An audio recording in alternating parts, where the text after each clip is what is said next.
At the heart of southern Africa lies Kaza, the largest transfrontier conservation area on Earth. 5 nations bound together by rivers, savannas, and ancient forests share a single vast stage where life is tested against its most unforgiving conditions.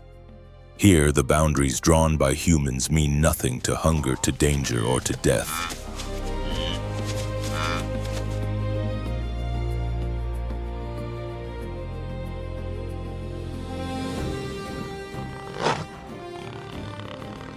Across this immense wilderness, every day demands something. Herds move in search of water across ground that offers no guarantees. Predators read the landscape with a patience that can last for hours, calculating distances and angles before committing to a single decisive movement. The most vulnerable learn quickly or do not get the chance to learn at all. Dust rises without warning. Silence breaks without announcement. The struggle to survive begins again, as it always does, before anyone is ready.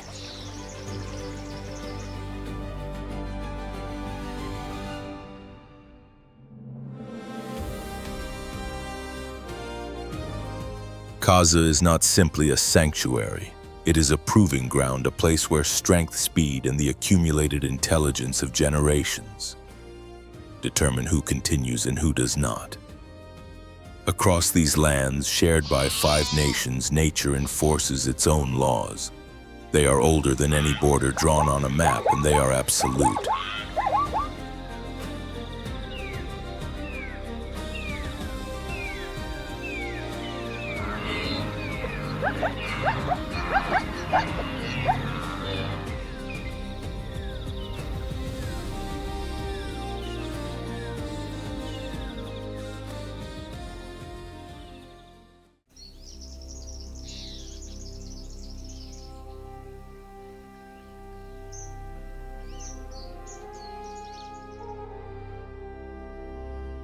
Deep within the Kavango-Zambezi Basin, where the territories of 5 nations converge, the bush has become an arena of unrelenting struggle.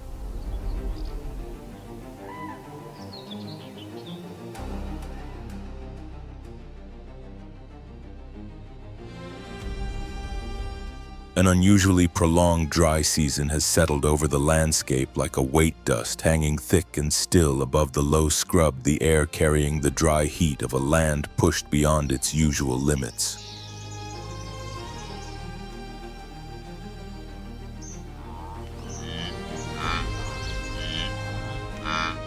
A black rhinoceros moves in saunts along trails worn into the earth by generations of buffalo before it. Both species are following the same imperative, the same ancient necessity: water.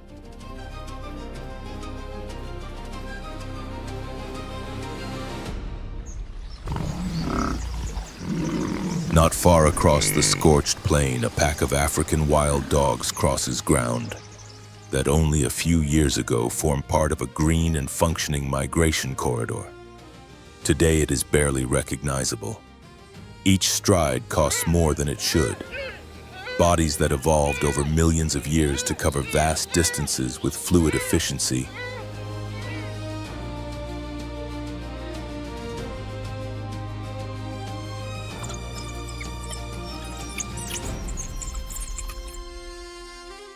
are moving with a heaviness that speaks to exhaustion and depleted reserves. The ecosystem is under a pressure it has rarely experienced in any form quite like this, because the force applying that pressure is not drought alone or competition or the ordinary hardship of a difficult season.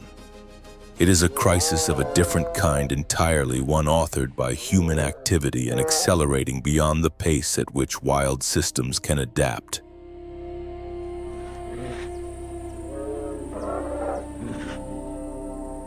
And yet Kaza endures. It remains one of the last places on Earth where the full breadth of African wildlife can still move, still breathe, still recover. That persistence is not simply a conservation achievement. It is a reminder, profound and difficult to ignore, of what has been placed in our care and what it will cost if we fail to honor it.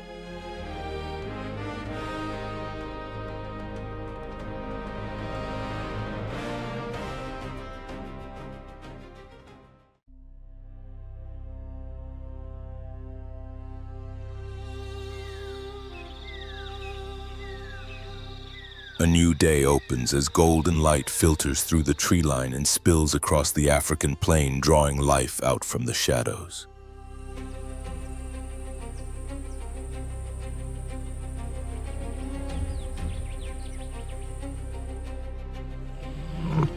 A lion pride emerges from the darkness at the forest's edge, moving with a quiet and focused purpose. The morning hunt has already begun.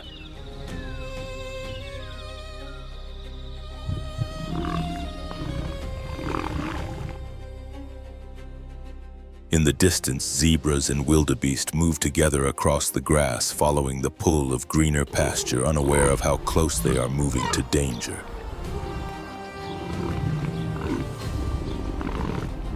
The lion watches, completely still, completely patient, the kind of patience that is indistinguishable from the landscape itself. It waits for the moment that always comes. A weaker animal dropping back, creating a gap between itself and the safety of the herd.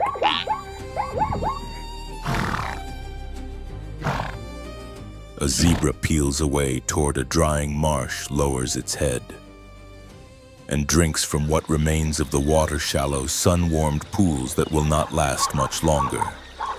It does not sense what is waiting in the grass nearby.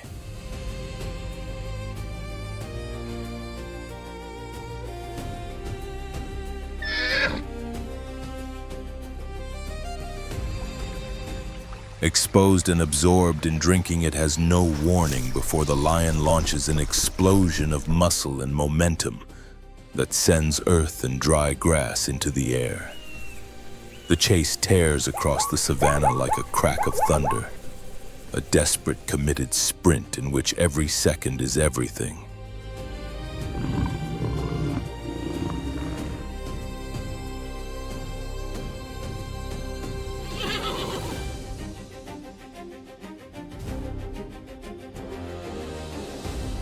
The zebra runs with the full force of fear behind each stride, hooves hammering the ground, kicking backward in an attempt to slow the predator pressing relentlessly behind it.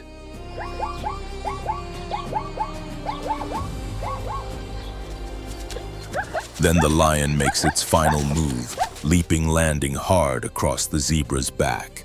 Claws find their grip. The weight drives the animal down. The zebra fights, kicks, resists with everything it has left.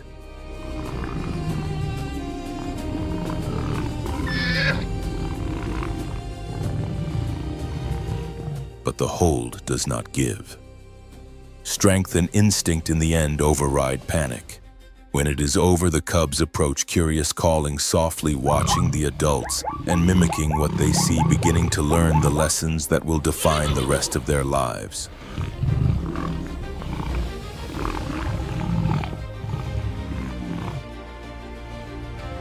On these plains, survival is purchased breath by breath. In the wild, only those who live with absolute commitment leave any trace at all, written in dust and in the silence that follows.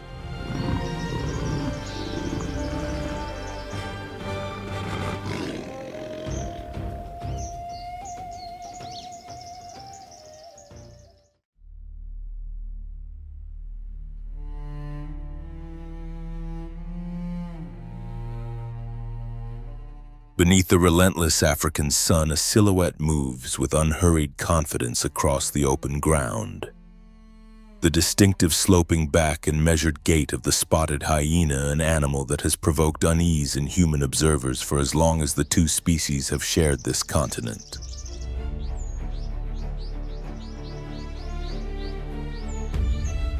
Feared, misread, and persistently underestimated, the hyena occupies a place in the popular imagination that bears little resemblance to what it actually is: a bold and capable hunter, and one of the most intelligent, strategic thinkers in the African ecosystem.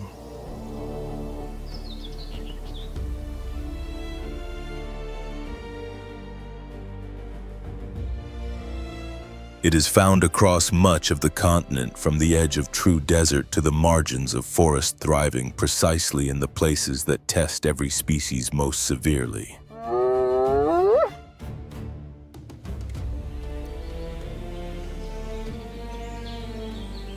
where only the most adaptable and resilient manage to hold their ground.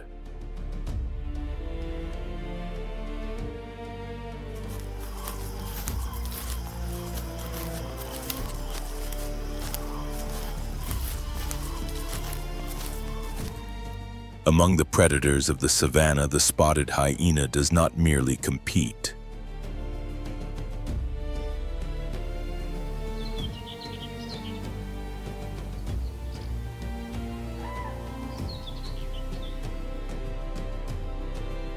In many landscapes, it sets the terms.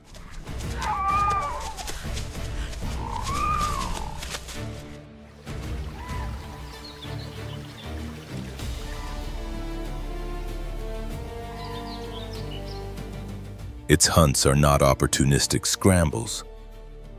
They are coordinated, distributed efforts in which each individual plays a specific role, some drawing attention, others moving to cut off escape.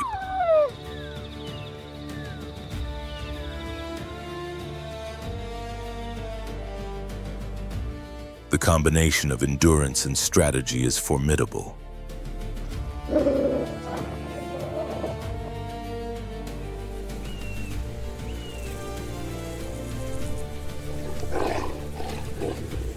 A hyena can sustain a pursuit over several kilometers without flagging, driven by a physical stamina that outlasts many of the animals it targets.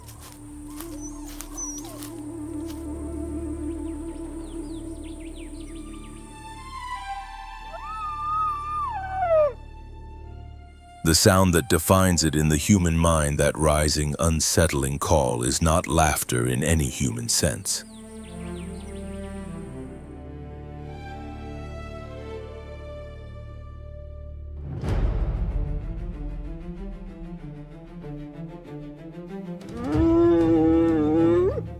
It is communication, precise, layered, and rich with information about position, status, emotional state, and the dynamics of the moment.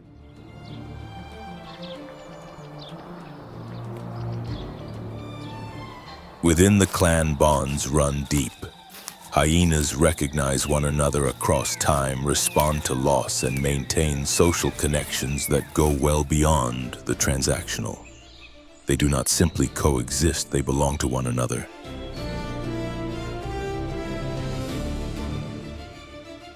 And yet the reputation persists. Thief, coward, creature of the margins. To watch a hyena clan with genuine attention rather than inherited prejudice is to encounter something quite different.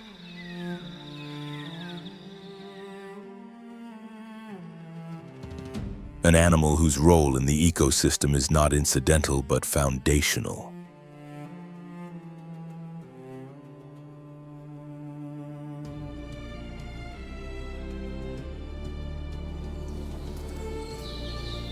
As scavengers, they process what others cannot, returning nutrients to the soil and limiting the spread of disease.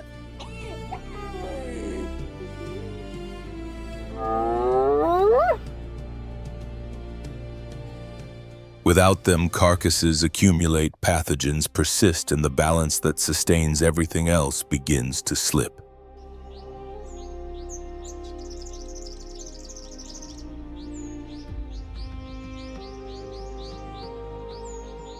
Their work is not glamorous, but it is essential, and it is done with a thoroughness that nothing else in this landscape can match.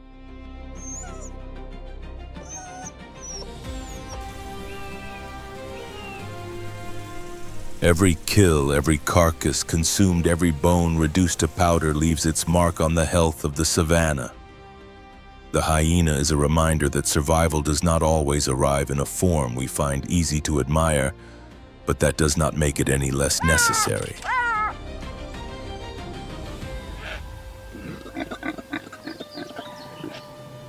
At dawn in Keza, a golden light moves across dew-covered grassland, beneath a sky that is wide and clear and still.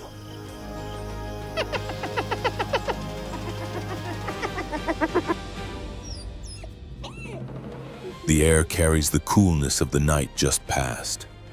The earth holds its quiet for one more moment, and then carefully, watchfully, the wild begins to wake.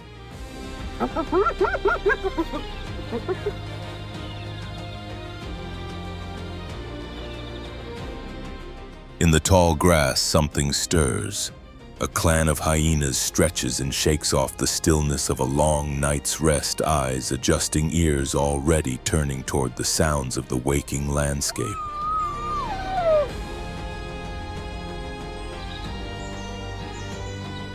They rise without urgency, reading the air around them before committing to movement. These are not animals that rush into anything.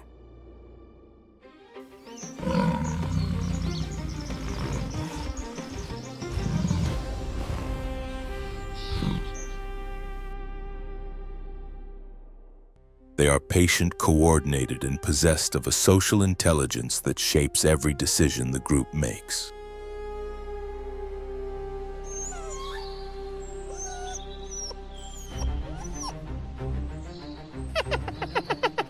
One by one, they begin to move noses low, picking up the invisible information that drifts just above the ground.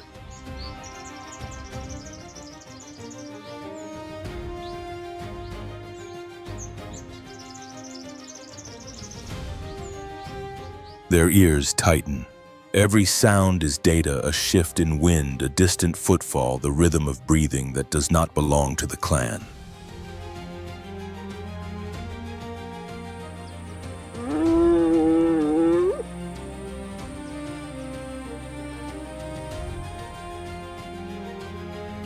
Not far across the grass, a group of taupe antelope graze in the warmth of the early morning, their coats catching the light, heads down and unhurried.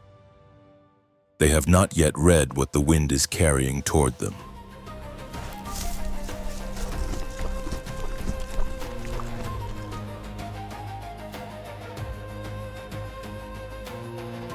The hyenas slow drop lower and fix their attention on the herd, assessing positioning, making the calculations that precede a coordinated hunt.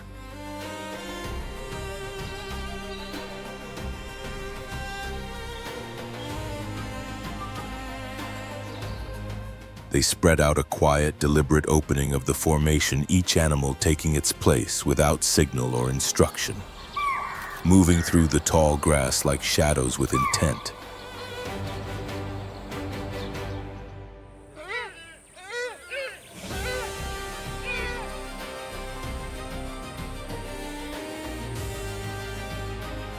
They close the distance with a patience that seems almost geological. The taupe continue to graze, still unaware.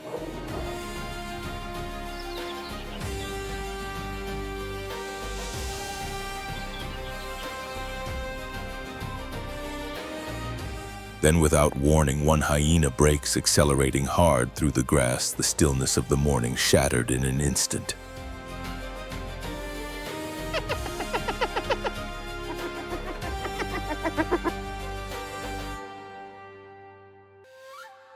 The targeted taupe, resting in shade at the edge of the group, is on its feet before the thought has fully formed. Its legs find their rhythm, immediately cutting across the grass, swerving through obstacles, driven by the absolute urgency of escape.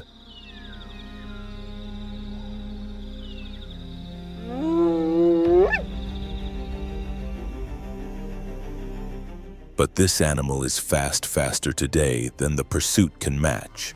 With a combination of agility and pace, it opens the gap and pulls clear.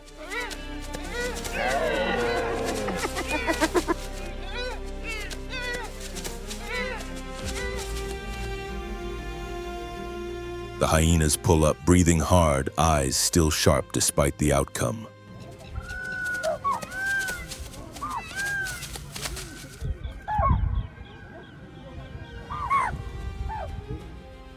There are no recriminations, no visible frustration. The clan recalibrates. The hunt is not over. It has simply not yet found its moment. For now, they turn toward a nearby marsh, drawn by the promise of cool water.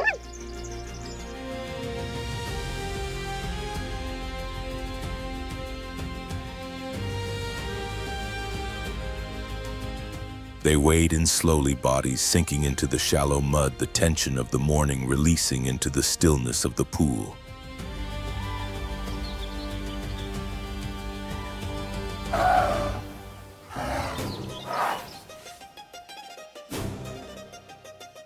They jostle, gently roll, bite, softly at one another, a brief interlude of ease before the day resumes.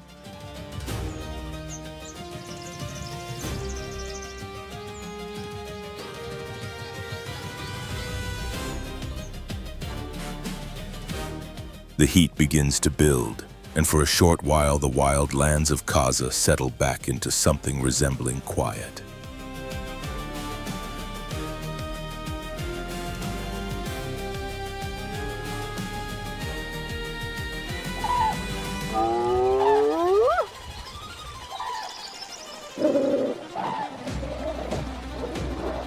On the broad golden plain beneath the shade of a large rock, the clan rests through the middle hours, the dry grass moving in a light breeze, the sun pressing warmth into their coats.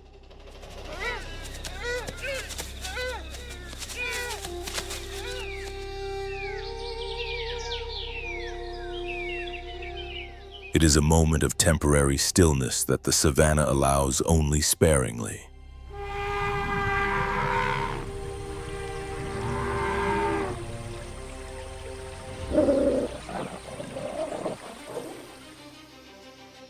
Then a pair of eyes sweeps the horizon and finds movement. Lions feeding on a recent kill.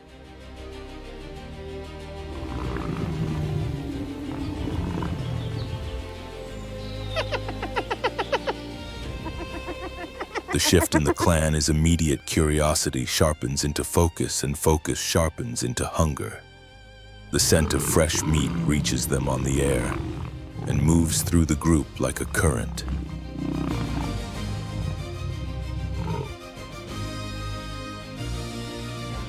One by one they rise and begin to move toward it with a quiet, unhurried determination that is in its own way more purposeful than any sprint.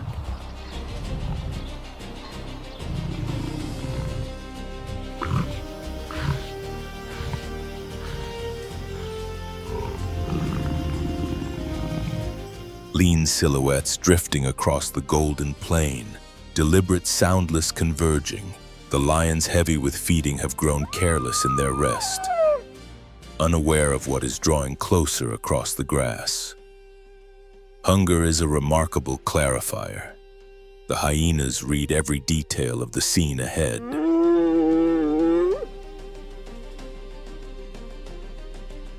The positions of the lions, the angles of approach, the margins available, drawing on a depth of collective experience that has been refined across countless generations of exactly this kind of moment.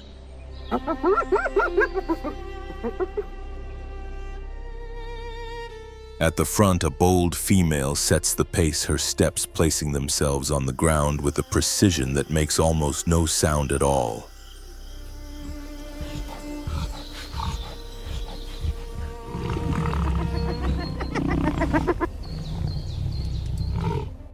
The clan encircles the lions, no roaring yet, only held postures, locked eyes, and the ancient pressure of two predators reading each other across a distance that is shrinking.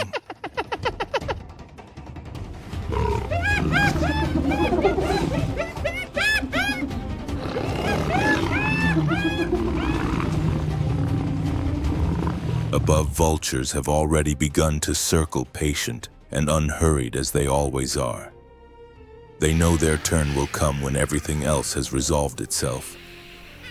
The lions give ground, retreating into the shade of the tree line, not broken but displaced.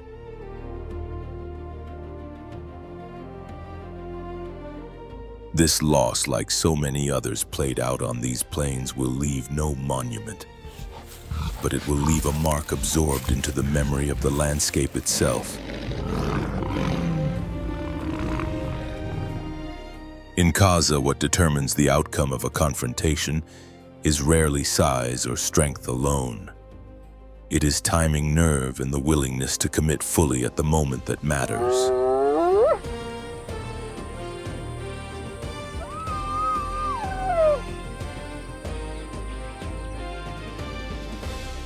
The hyenas feed without pause or ceremony, tendons bone every fragment of what they have claimed, consumed with the thoroughness that defines them.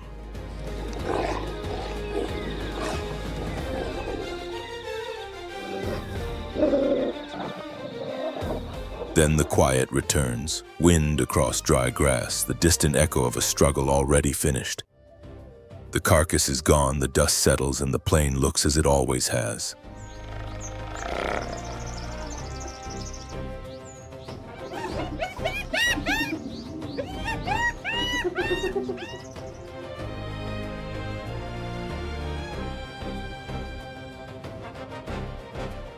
This is how the law of this place operates, without sentiment, without appeal. Governed entirely by hunger and the will to press forward when others cannot.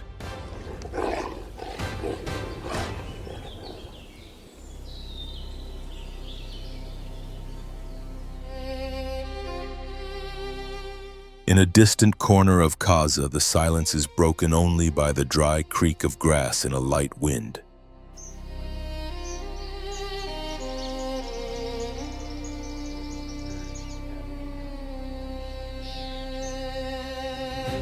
Beneath a thorny acacia, a coalition of cheetahs feeds on a freshly caught antelope.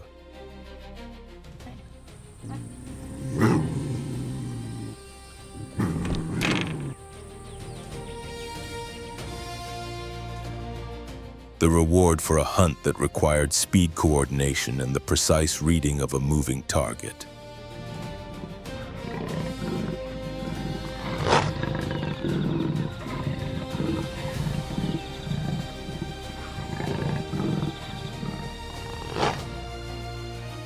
The air around them carries the sharp scent of fresh meat. It is a moment of earned stillness, brief and complete.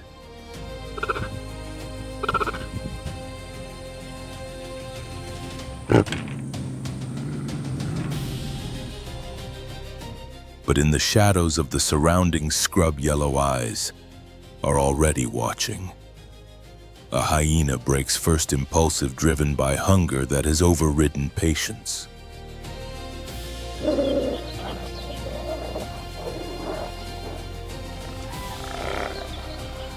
The others follow, and the calm of the moment splits open. The numerical advantage is immediate and overwhelming. Hyenas press in from every angle, pulling, tearing, claiming large portions of the carcass before the cheetahs can mount any coherent defense.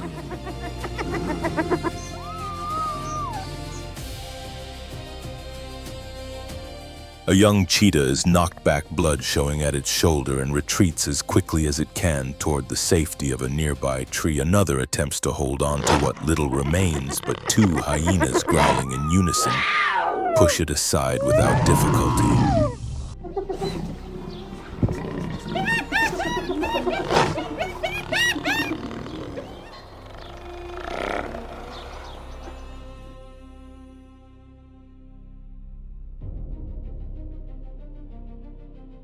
The dominant male hauls himself onto a branch, sides heaving, and looks down from above as the kill that cost him so much effort disappears beneath a press of bodies.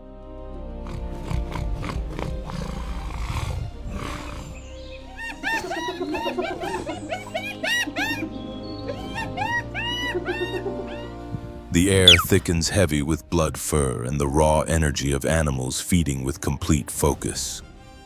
This is not a conflict driven by dominance or territory. It is simpler and more fundamental than that.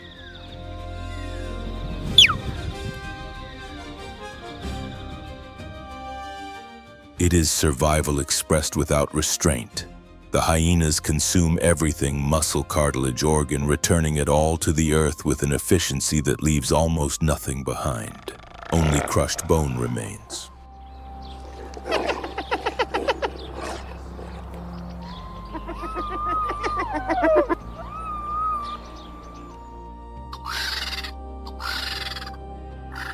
Above, the vultures continue their patient circles, riding the thermals, waiting for the moment when the ground below is theirs.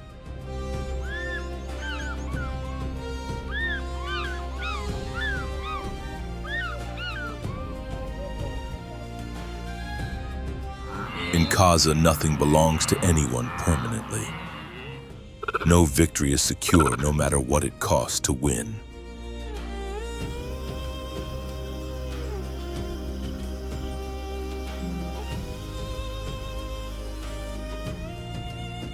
When dawn breaks again over the region, the dry air hums in near silence. The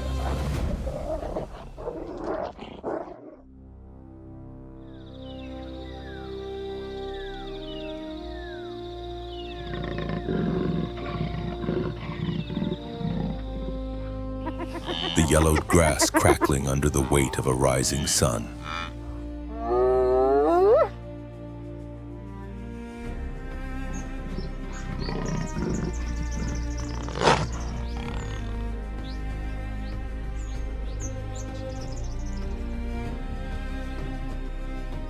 Life endures here, quietly pressing against the dry season that strips the land of everything soft.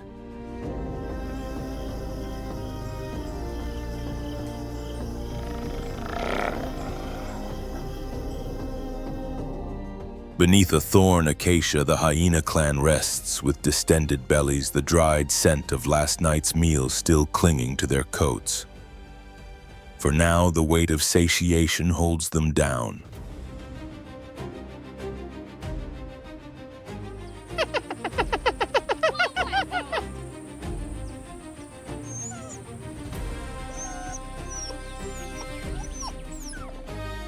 But survival runs on a cycle that does not allow for extended rest.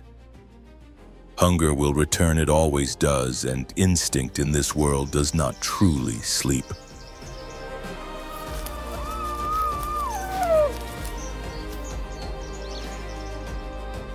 One by one, the hyenas rise, moving out again with a purpose that the previous night's success has done nothing to diminish.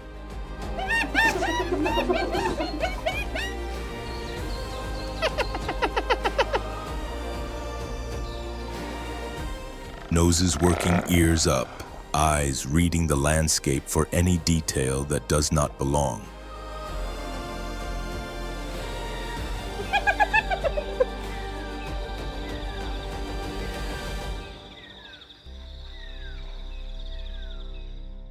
Today they are not looking for small prey.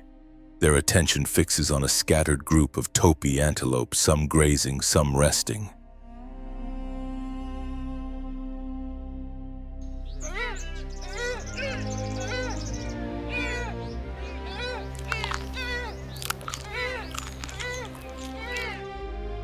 None of them alert to what is approaching. A hyena launches first, driving directly toward a topy's throat with lethal precision.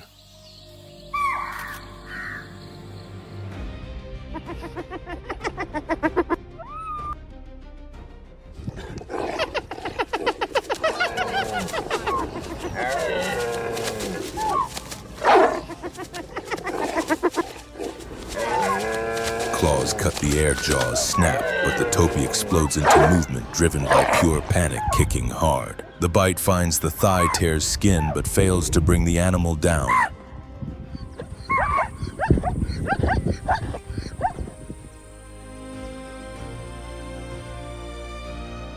The herd reacts instantly. Hooves, thunder, dust rises, and the injured topy is swallowed into the moving mass of the group.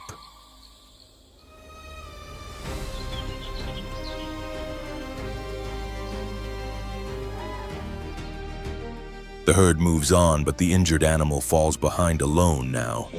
Its breathing ragged, unaware that the worst is still to come.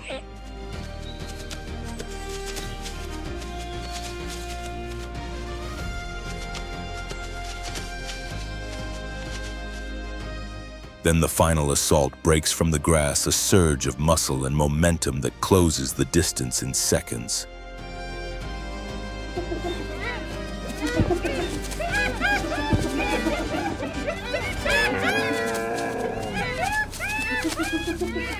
The clan arrives like a wave. Eyes fixed, teeth exposed, the scent of warm blood driving them forward with an intensity that removes every other consideration.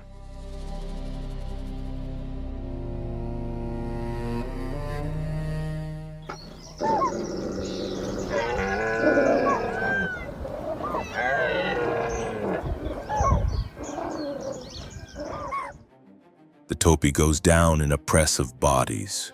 Bones give. The sounds of the struggle fade quickly into the sounds of feeding. The ground darkens.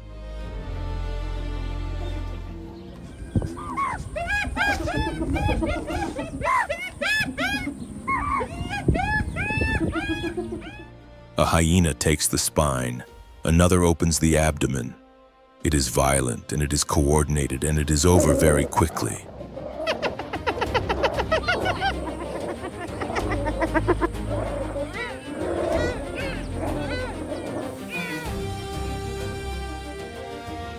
The feeding continues in a silence broken only by the steady percussion of bones being processed. The topi's eyes remain open, catching the light of the climbing sun.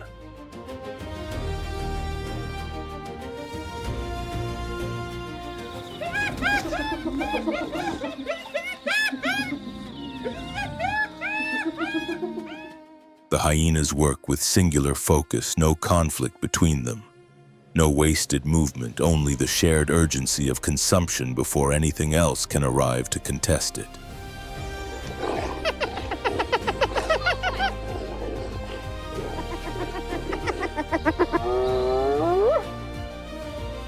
When it is finished, the clan slows.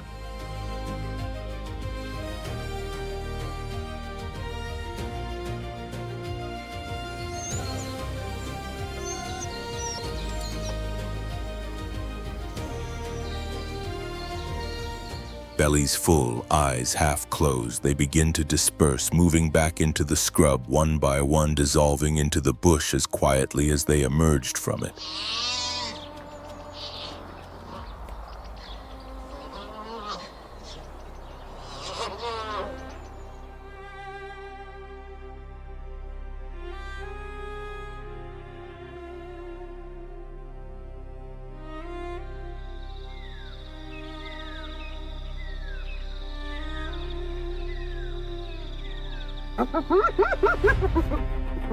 Behind them, only bone and stillness remain, one more entry in the long, unsentimental record of how this land sustains itself.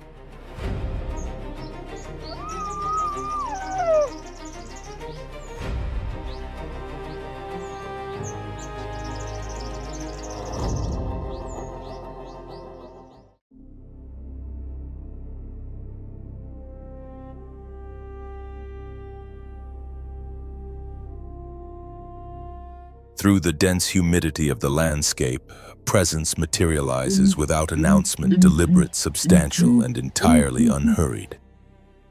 The southern ground hornbill, the largest hornbill species in Africa, and one of the most distinctive birds on the continent.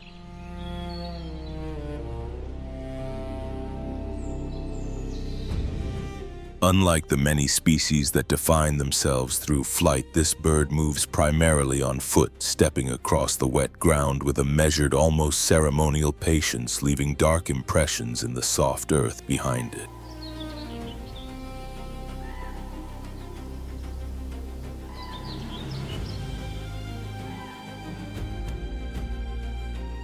It is a large animal by any measure, standing up to 130 centimeters tall, with a wingspan exceeding 1.8 meters.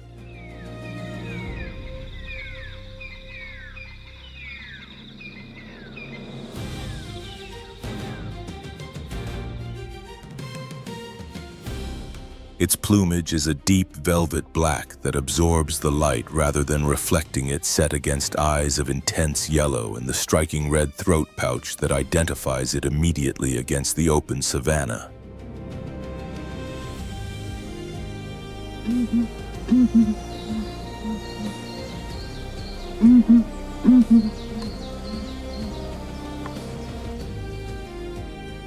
The sexes can be told apart at considerable distance. Males carry a throat pouch that is entirely red. Females display a patch of blue-violet at the throat.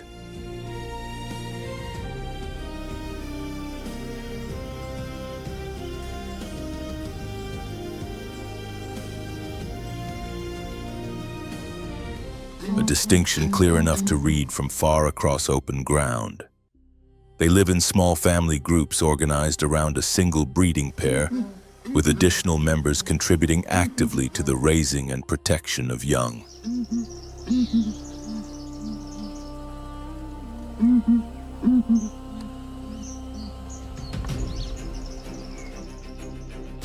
Each group may patrol a territory of up to 100 square kilometers.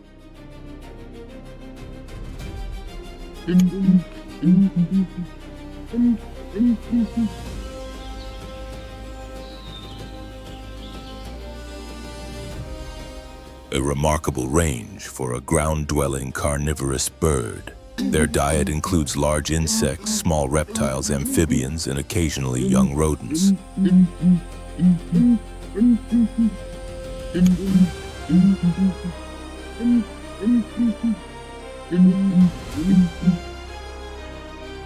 The long, heavy bill serves a dual purpose, a precise tool for striking, cutting, and extracting prey concealed within dense vegetation, and when needed, an effective weapon.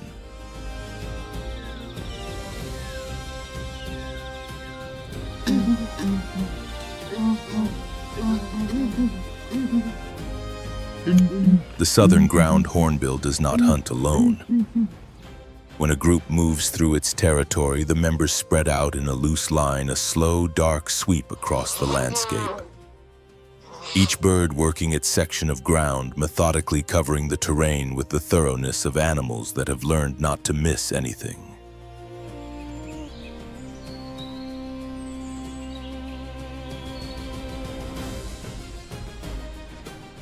When their territory is challenged, they produce a call of extraordinary depth, low and resonant, carrying across the savannah in a way that can, at a distance, be mistaken for the rumble of a lion. It is a sound that functions as both declaration and warning.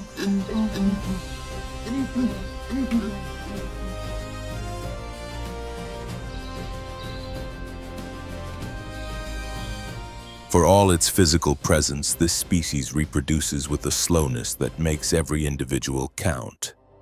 Breeding occurs only once every 2 years. Of the 2 eggs typically laid, only 1 chick generally survives to adulthood. It is a reproductive rate that leaves almost no margin for sustained population loss.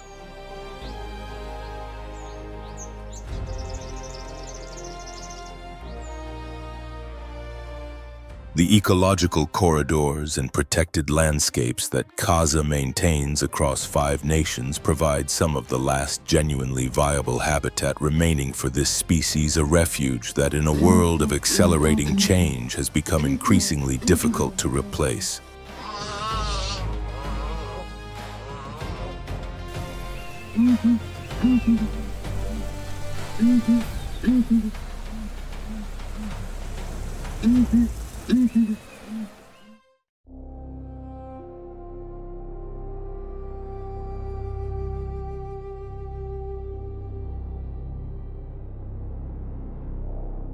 From the highlands of Angola, water descends across ancient pathways and eventually reaches the Okavango Delta, and with it comes one of Africa's most singular inhabitants.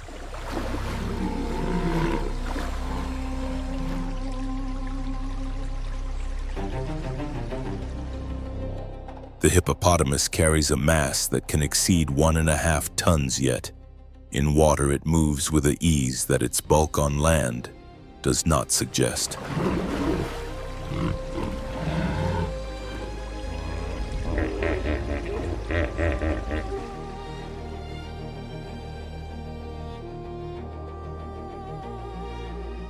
It does not swim in the conventional sense, it walks. And when occasion demands, it runs across the riverbed using short, powerful legs and a body shaped over millions of years for exactly this environment.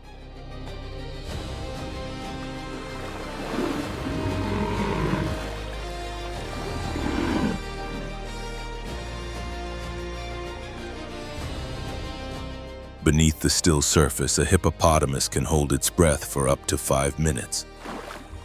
More remarkably, it can remain asleep while doing so, its body surfacing and submerging again automatically without the animal waking.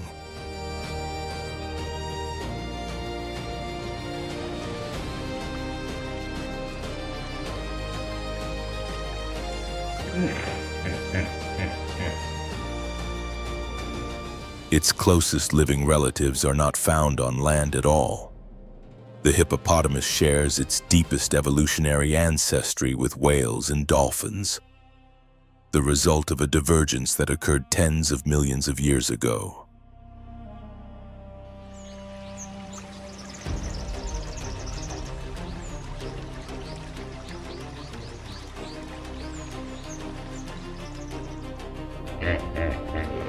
Its name, drawn from ancient Greek, translates as river horse, an image that captures something true about the authority this animal carries within any waterway it occupies.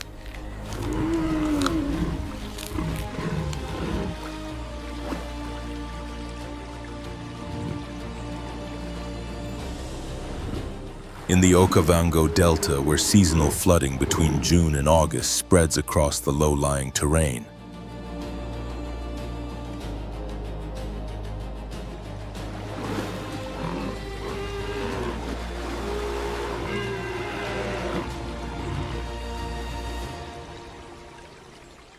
hippos live in small groups and spend the majority of daylight hours submerged, regulating their body temperature in the cool water.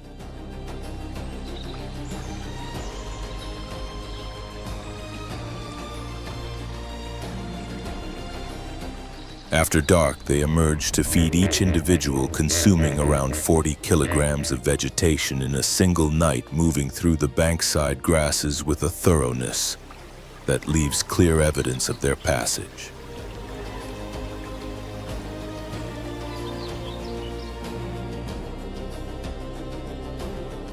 Their capacity for defense is formidable. Tusks reaching 50 centimeters in length are capable of splitting a wooden canoe or fracturing the jaw of a Nile crocodile.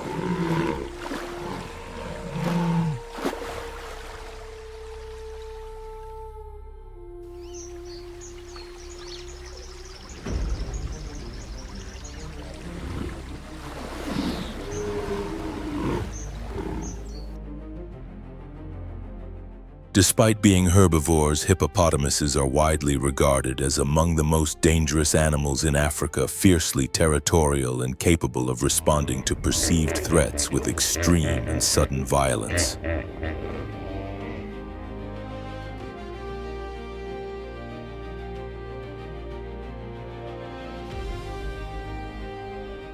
On land, they can reach 30 kilometers per hour, fast enough to overtake a running adult human with ease.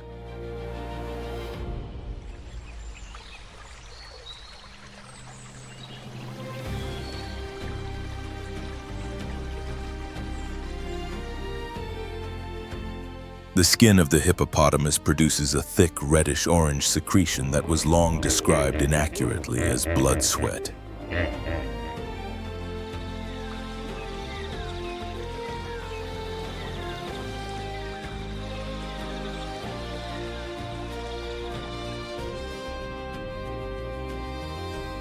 It is, in fact, a multi-purpose biological compound that functions simultaneously as sunscreen moisturizer and insect repellent, an adaptation that allows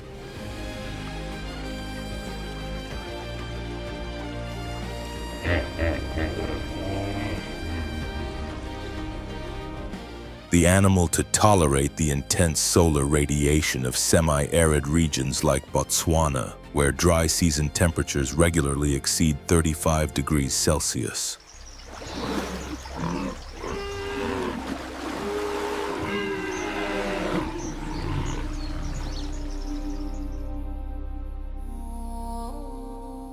Within the Okavango Delta, the hippopotamus shapes the physical environment around it in ways that extend far beyond its own needs.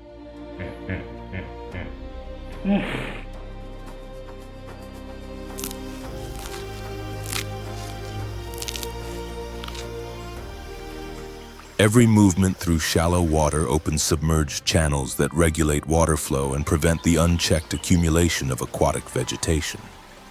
These passages benefit fish, insects, and a wide range of water birds.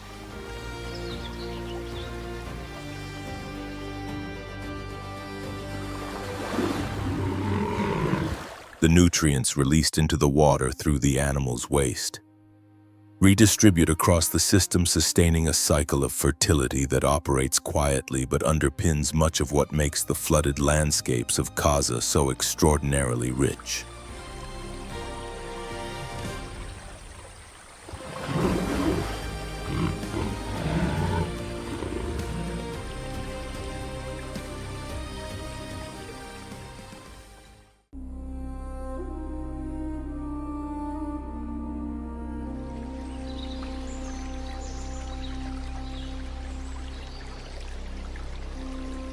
The Barotse floodplain carries all the defining characteristics of a true source ecosystem, a system complete enough to sustain life at considerable scale.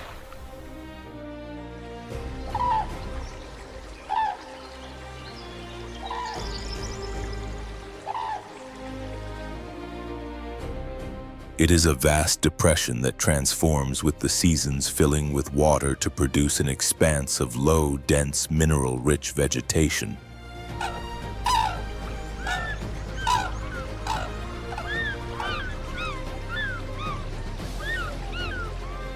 That draws herbivores from across the surrounding landscape. The sediment layer that the floods deposit is exceptional in its nutritional content, and the grasses that grow from it reflect that richness in every leaf.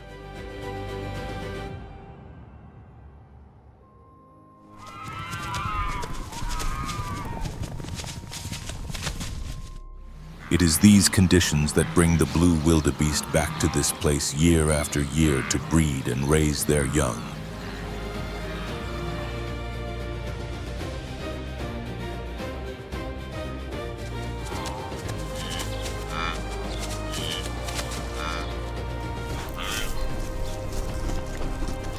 A fully grown adult can weigh up to 270 kilograms, reach nearly 2.4 meters in length, and stand over 1.4 meters at the shoulder.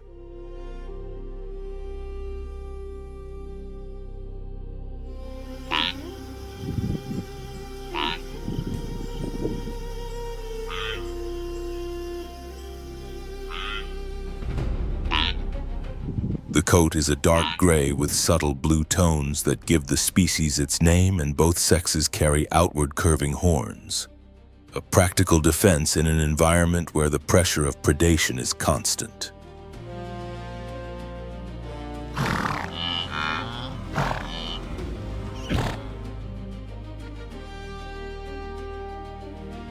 The blue wildebeest feeds almost exclusively on short grasses, consuming between 4 and 6 kilograms per individual each day.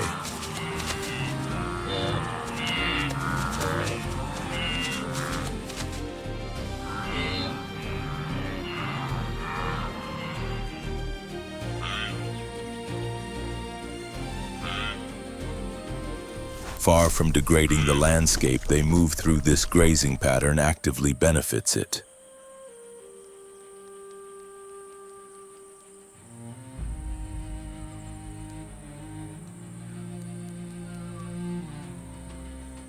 By cropping the tips of young grasses, they prevent any single species from dominating the sward, allowing light and water to reach the soil and stimulating the growth of new shoots.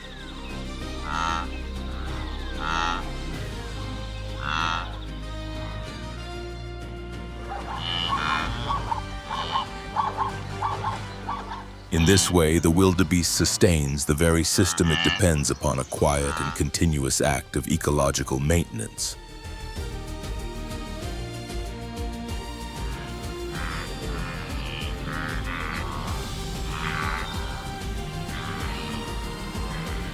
When the streams begin to overflow and the surface of the plain mirrors the Zambian sky, the Leshwe move unhurried, without panic, shifting towards slightly elevated ground.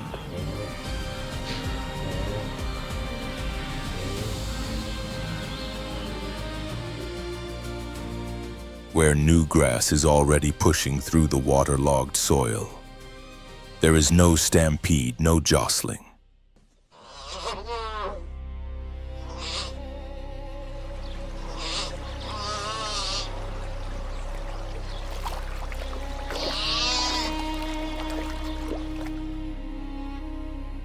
But But within the movement there is urgency, a discrete and essential migration timed precisely to the rhythm of the floods.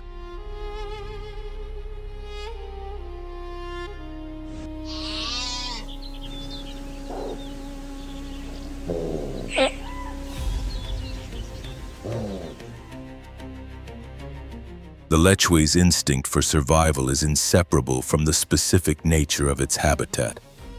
Flooded plains, shallow marshes, and frequently inundated ground.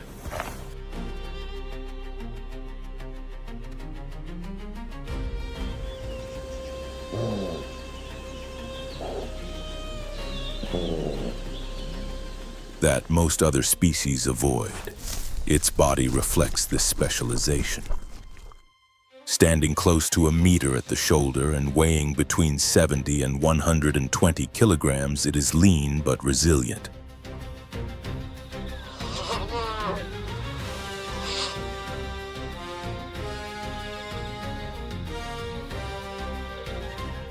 The male develops curved horns reaching up to 92 centimeters, used in defense and displayed as a marker of status during the breeding season.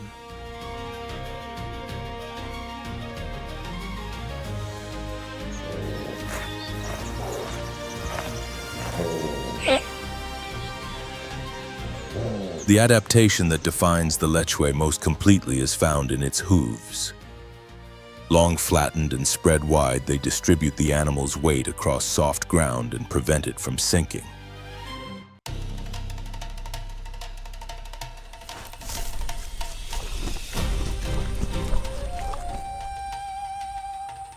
An oily coating on the skin of the lower legs repels water, maintaining speed and agility when moving through knee-deep floodwater conditions that would slow or stop most predators entirely.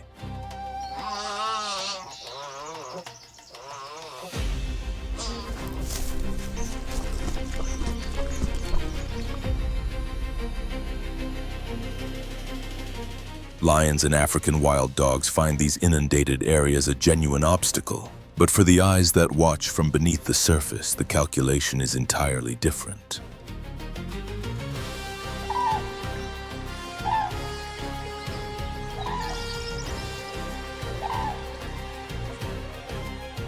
Concealed within the mud and reeds, motionless and almost indistinguishable from the waterlogged ground around it.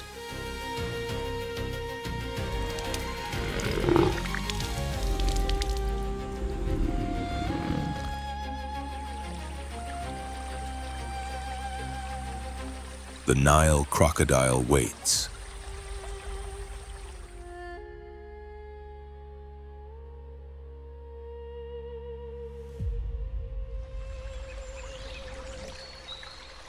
It is the largest reptile in Africa and one of the most dangerous apex predators remaining in the modern world, an animal whose fundamental design has remained unchanged for tens of millions of years because it has never needed to change.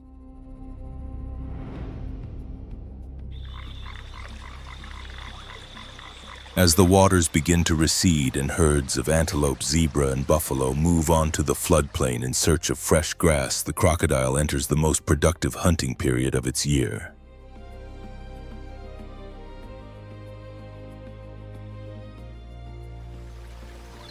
Reaching between 3.5 and 5 meters in length and weighing up to 750 kilograms, its body is a biological mechanism built entirely around a single explosive moment.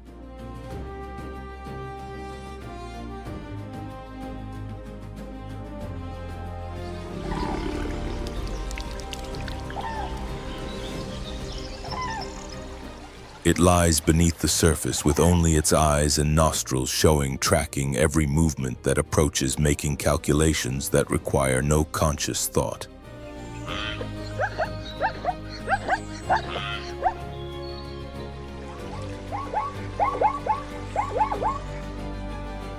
Its skin, ranging from dark olive green to gray-brown, renders it effectively invisible against the characteristic mud of the Barotse inundated zones.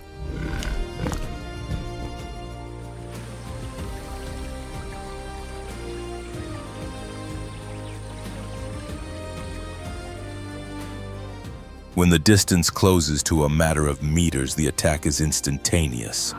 A single violent surge and a bite generating forces exceeding 3,400 newtons per square centimeter.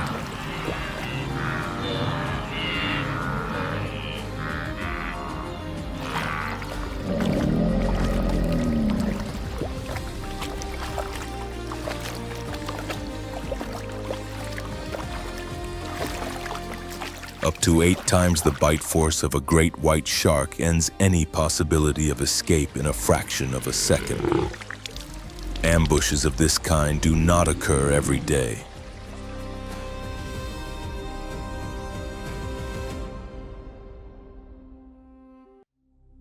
After a substantial kill, the crocodile enters a prolonged period of digestion. Its stomach acids among the most potent of any vertebrate capable of dissolving bone almost entirely.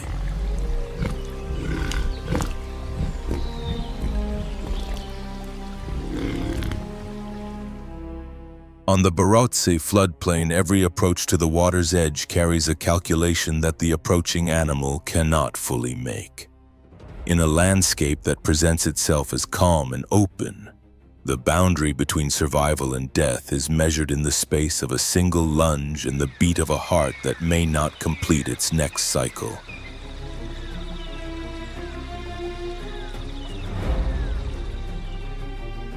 Kaza, one of the largest and most uncompromising wildlife regions on Earth. Across a territory shared by 5 nations, nature recognizes no boundary drawn by human hands. It recognizes only the constant, unrelenting pressure to exist.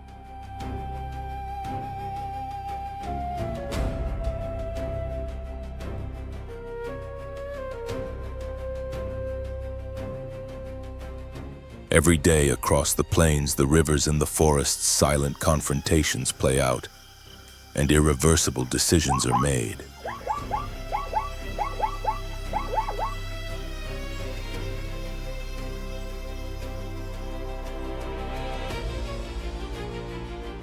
In Kaza, survival is not given, it is earned, and the currency is sacrifice.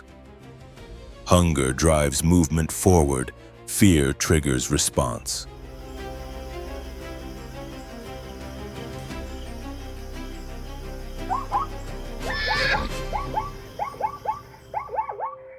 A single mistake is paid for immediately and in full. There is no room here for hesitation and none for mercy.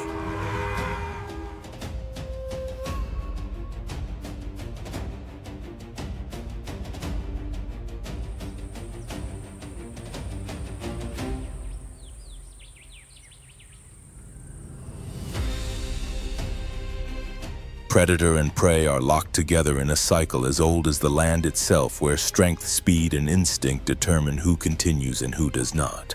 And yet within all of this, a fragile balance has held for thousands of years. Every confrontation, however brutal, contributes to the equilibrium that keeps this shared ecosystem functioning.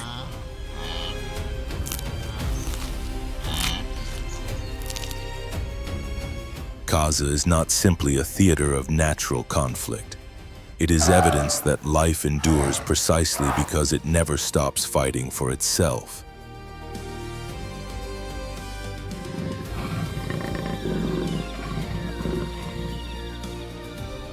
When the sun drops and the dust settles once more across the plain, one truth remains in this wild kingdom: surviving another day is already a victory.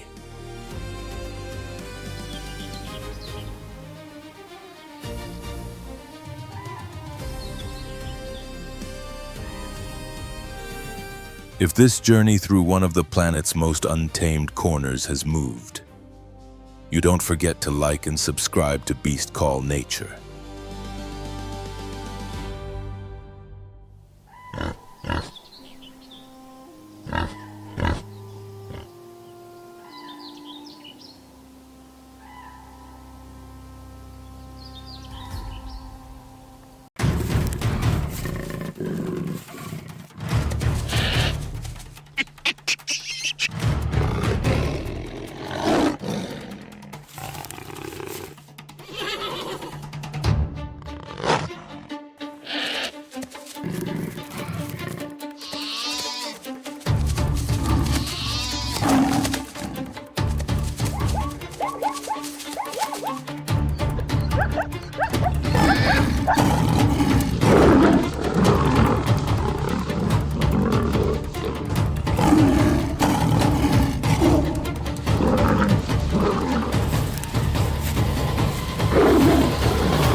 The land splits into long fractures that cut across the plain like ancient scars. A heavy veil of dust drifts close to the ground, stretching toward the horizon. Above, thin clouds scatter, allowing sunlight to pour through and strike the hardened surface below. There is no flowing river here, yet the earth begins to tremble.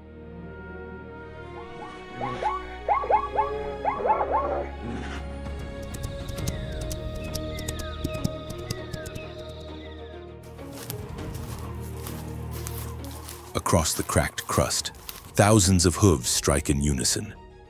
With every step, dust erupts and spreads outward. The first animals move forward, and behind them the surge continues. Grasses bend in the direction of travel, carving a pathway that seems to have no end.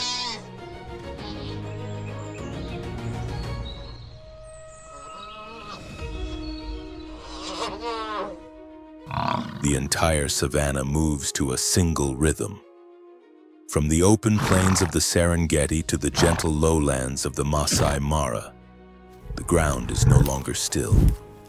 Herds of every size advance with the wind, guided by distant signs of rain. Each journey is part of a greater cycle, where survival depends on a migration timed with remarkable precision.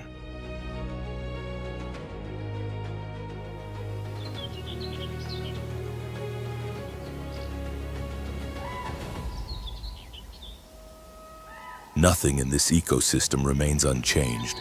It shifts with the seasons, with water, with the growth of grass, and with the passage of each herd.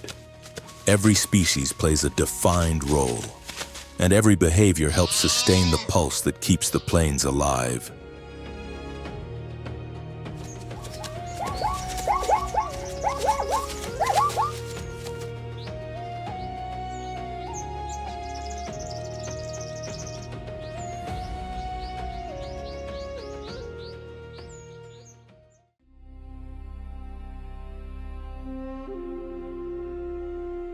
When one species begins to move, another immediately adjusts its course.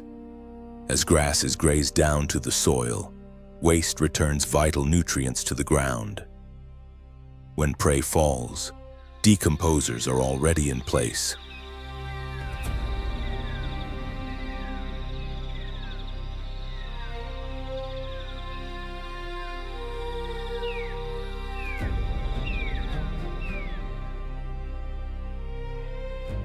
Together, the Serengeti Masai Mara region functions as one of East Africa's central biological engines.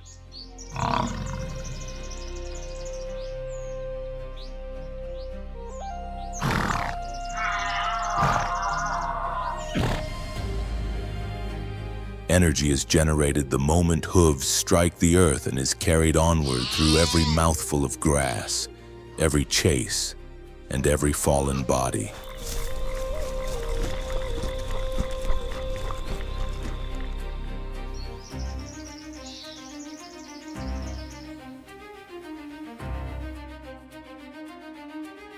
Nothing in this system exists without purpose.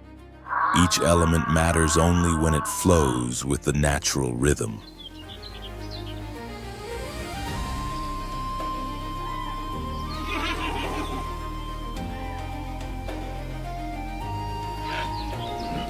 Across these untamed grasslands, the Great Migration draws all forms of life into a powerful predatory cycle that never truly pauses.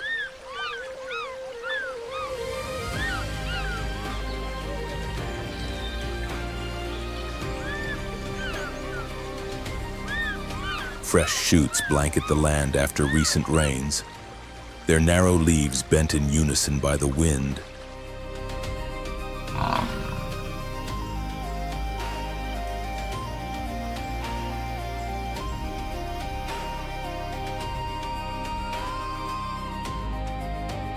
On the open plains, newborn calves stumble away from the birthing grounds and merge into the moving mass of adults, advancing without hesitation.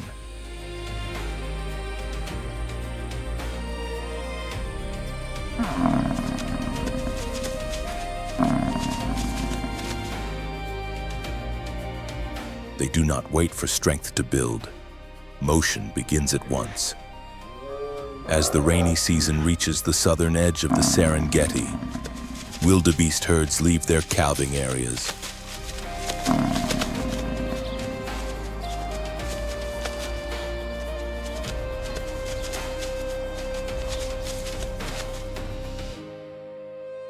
The first groups cross the damp earth, trampling young growth and etching their path across the plain.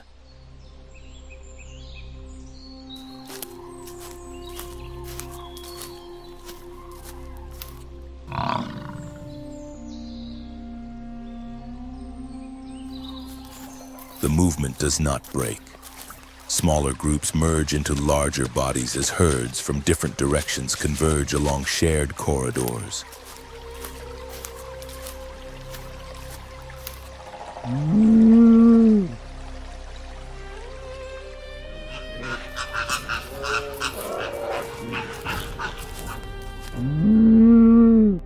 Routes may shift, but the overall direction remains unchanged. The pace is steady and relentless.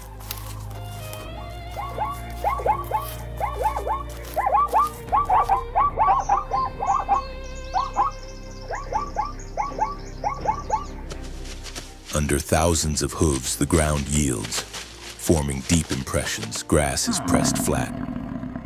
Droppings fall in an unbroken pattern.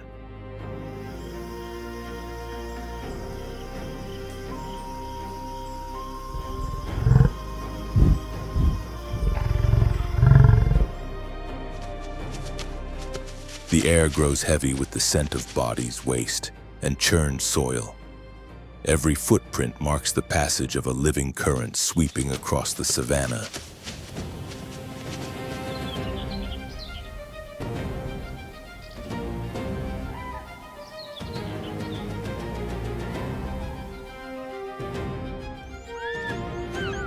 New life quickly appears in its wake. Dung beetles burrow beneath fresh mounds. Low-flying birds follow closely, and weaker wildebeest begin to lag behind. Their presence draws scavengers and predators waiting along the edges.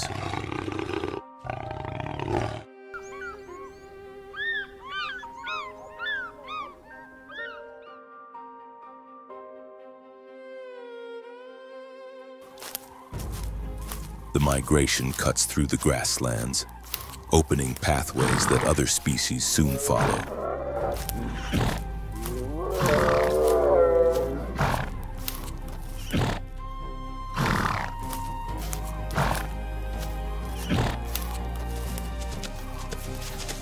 Tall grasses vanish, old roots are broken, and the soil is loosened by hooves and organic matter.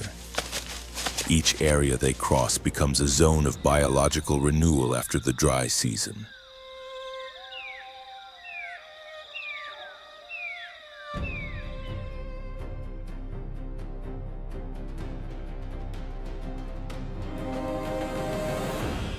Every wildebeest plays a direct role while alive. They deposit nutrients and chemical traces. In death, their bodies become centers of decomposition.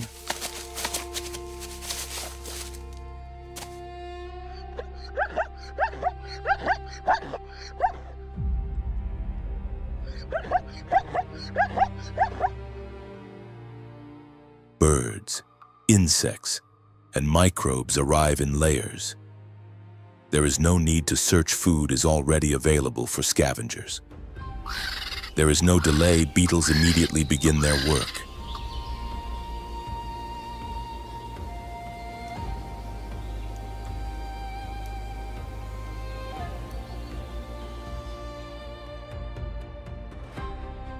There is no isolation. Predators simply watch and wait for those that slip behind the flow.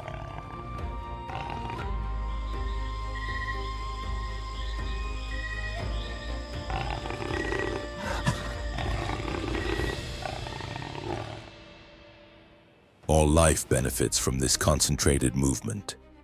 Wildebeest do not create the ecosystem, but they set it in motion. Microbial communities in the soil awaken as organic matter surges through the system.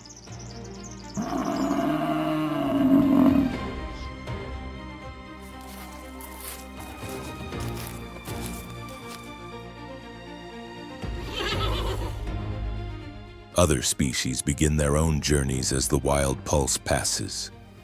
This ecosystem does not operate by chance. It responds precisely to the signals released by the migration.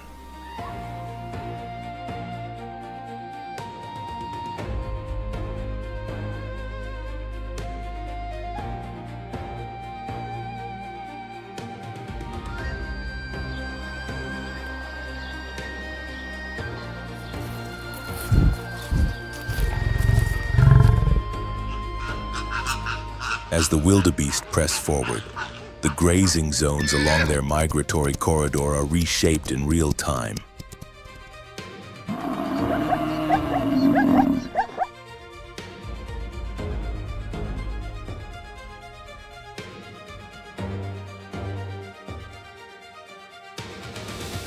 Life concentrates along their path, and every place they touch becomes a link between multiple biological layers.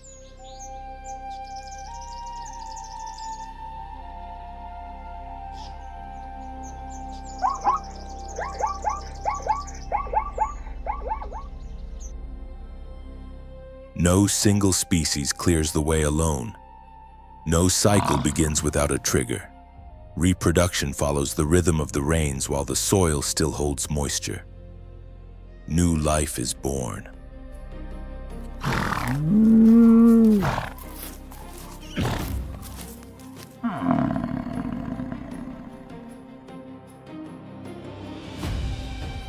The moment the calves are able to stand, the herd moves on again. This tight synchronization offers protection from immediate predators, but it also sends powerful signals through the entire system.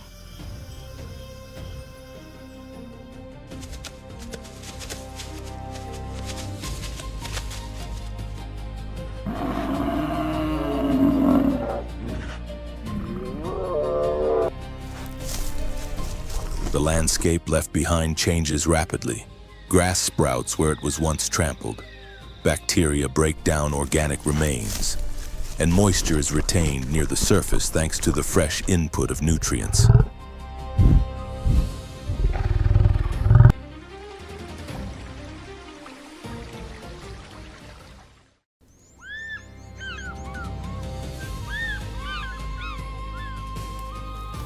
For a time, each area crossed by the herd becomes a center of biological renewal. Other grazers arrive later, taking advantage of what remains.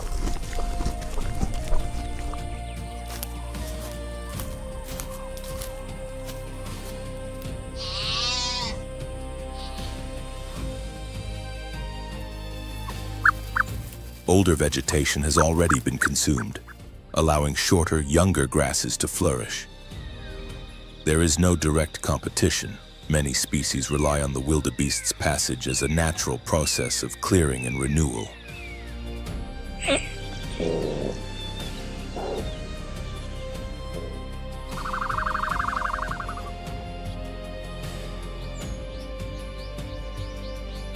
The soil stays loose, roots spread more easily, and conditions align for the next cycle.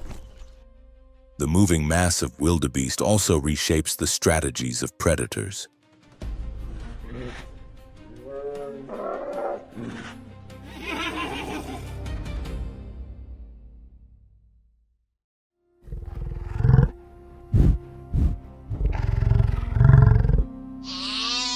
Hunters must adjust their breeding seasons, ambush tactics, and territories according to the herd's pace and direction.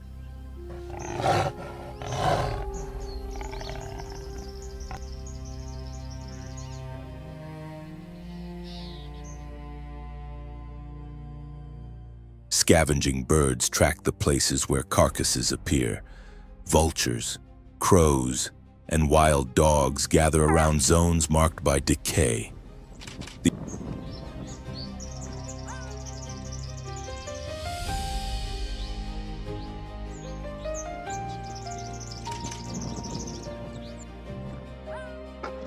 The ecosystem keeps time like a living structure. Rain may set the stage, but the wildebeest herd is the first mechanism to turn.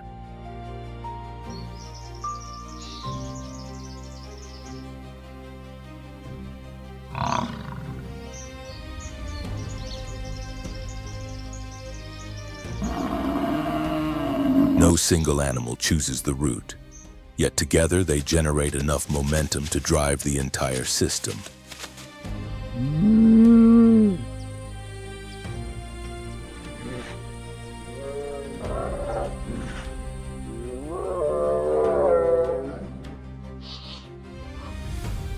On the living map of the region, the wildebeest migration acts like a heartbeat.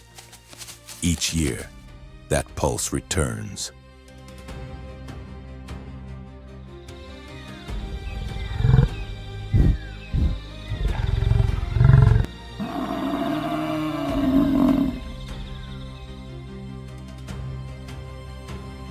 From the southern calving grounds to the northern grasslands, every stretch of land responds in a predictable sequence.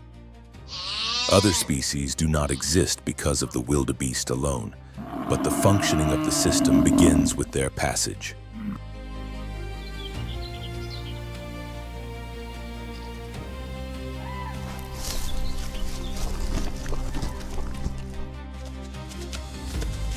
Nothing in the herd's behavior happens in isolation. Every hoof that strikes the ground sets change in motion. The land shifts, vegetation is redistributed, and new life emerges.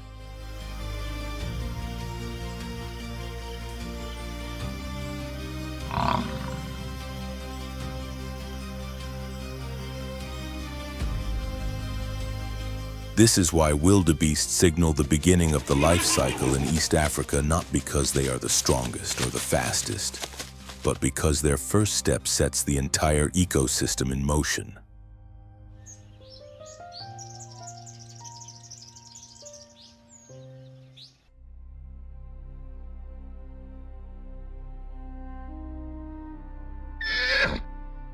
Each year, when the first rains return and soften the land, a single hoof meets the ground once more.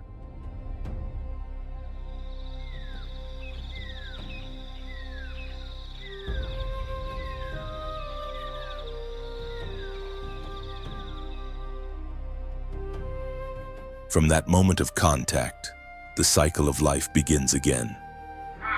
Short grasses spread across the damp soil at dawn.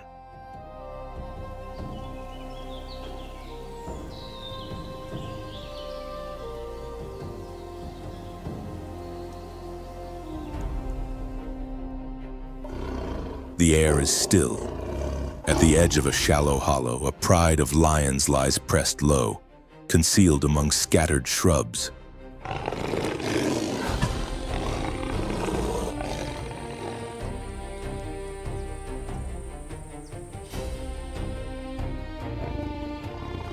Early light washes over their backs, blending with earth darkened by heat. In the distance, a wildebeest herd advances.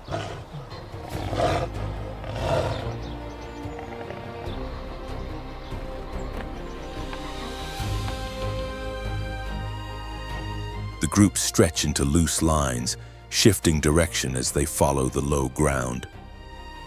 Gaps begin to open between individuals.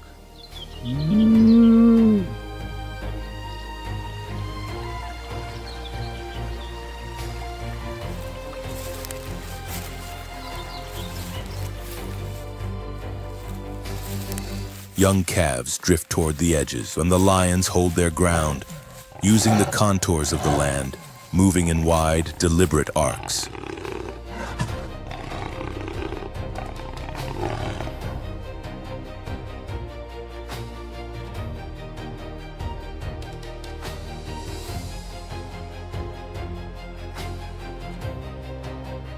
Each hunter keeps a precise distance. Angles of approach tighten from multiple sides. There is no warning, no prolonged chase.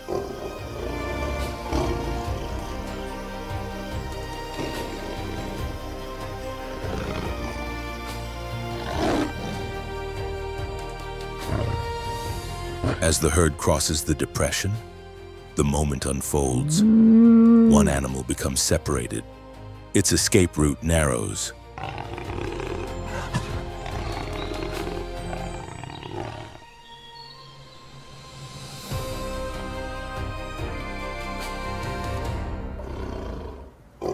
An open patch of ground becomes the point where motion ends.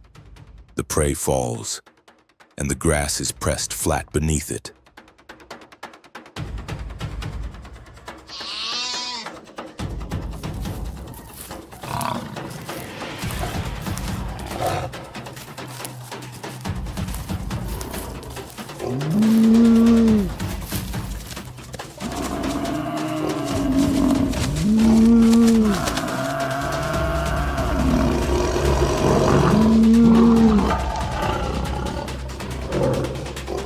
The lions spread out around the body.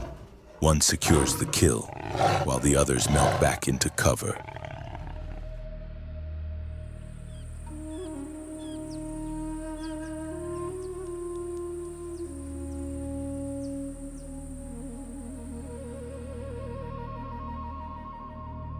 The landscape settles into silence. Wind moves on. There is no struggle, no further disturbance.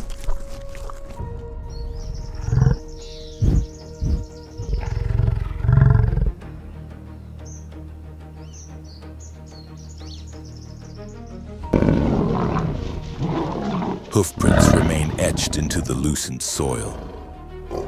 The scent of blood begins to drift close to the ground.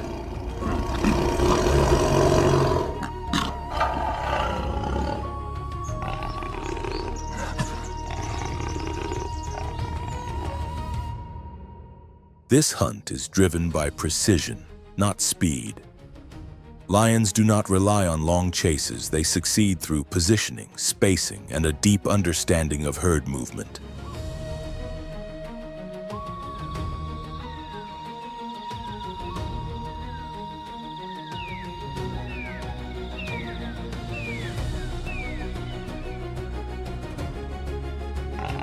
Each individual plays a role. When the distance closes, force is applied together.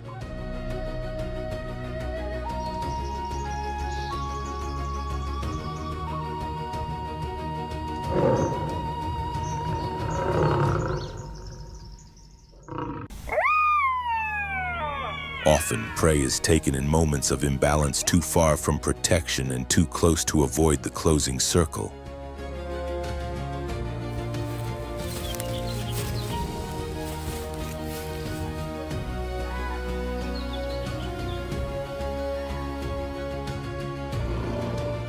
The outcome is shaped by natural behavior, not by chance or error. Once selected, the prey cannot recover its position.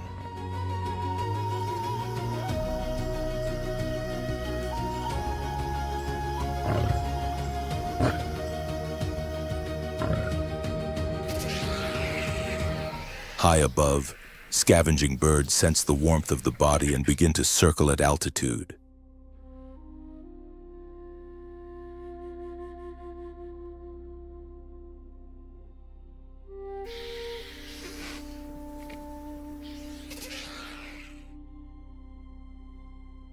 On the ground, beetles detect the organic scent released into the air.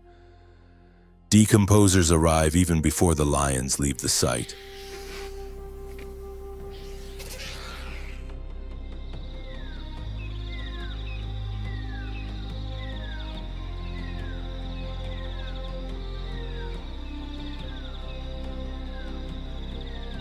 Within hours, the soil around the carcass darkens, their fluids seep into the base of the grasses. Roots draw in the nutrients. Soil bacteria cling to what remains.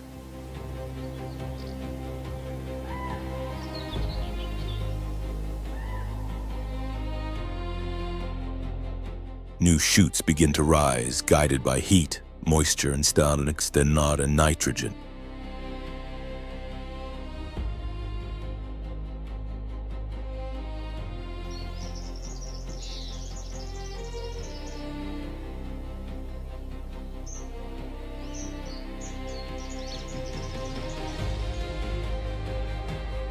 By afternoon, the pride rests beneath low trees stretched along the brush. Around them, the grass stands still once more.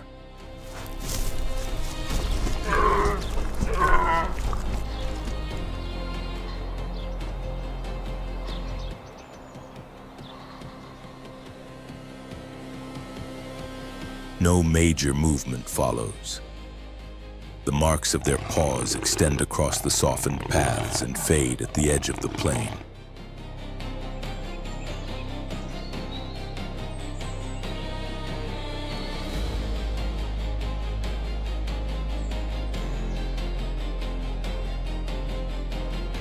The morning hunt leaves no sound behind, but the land retains its evidence-absorbed fluids, embedded bones, and microbial changes already underway. Short grass spreads evenly across the open landscape, carrying forward the quiet imprint of what has passed.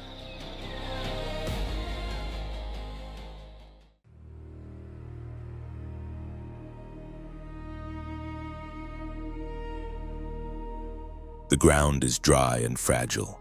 Beneath low shrubs pressed close to the earth, a leopard moves without sound through narrow gaps. Its body stays flattened against the soil, detached from any motion above.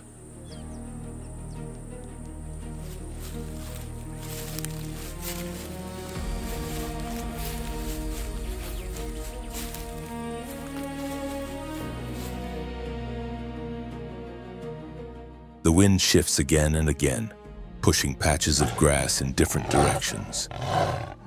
Nothing breaks the boundary of dust and shadow. The distance closes steadily, without disturbing the scene.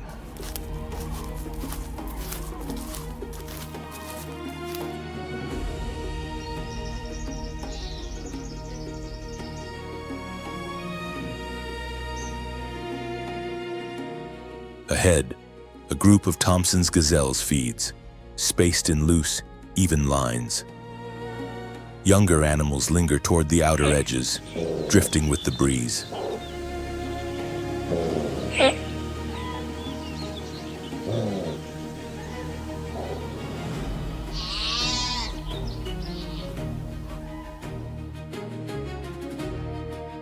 Between hunter and herd, there is no cover, only open, arid ground. The leopard maintains a measured pace, making no sudden adjustments and never rushing the moment.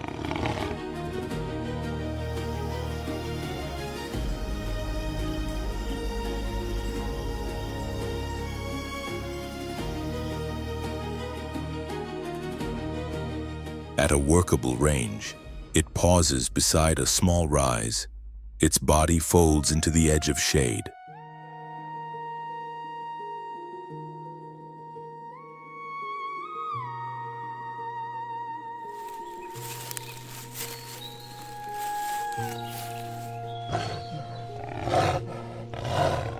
The landscape holds its breath.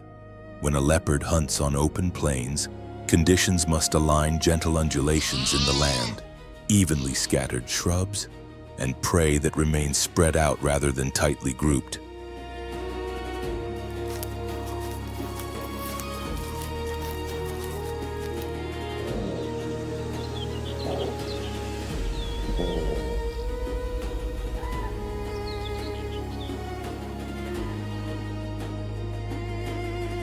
Hunting alone leaves no margin for recovery once detected. A single misstep sharply reduces the chance of success.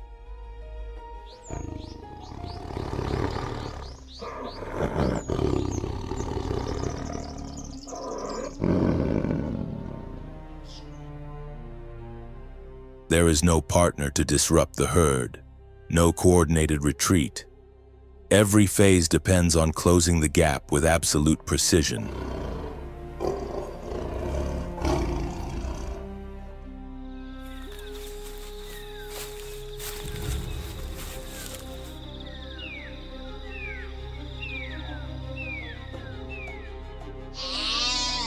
If that limit is crossed, the prey reacts and control is lost.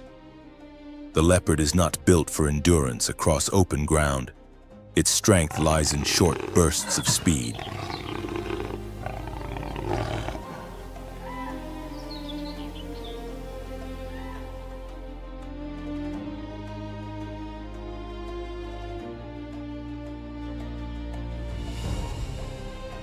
Each chase unfolds over a brief distance.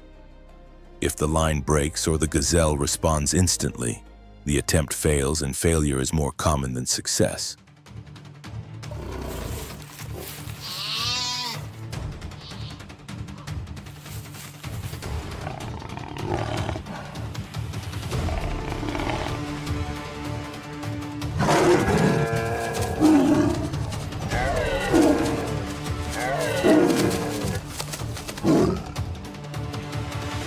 Not due to a lack of skill, but because the leopard's hunting space is shaped by countless variables: wind direction, sun angle, grass height, and prey distribution.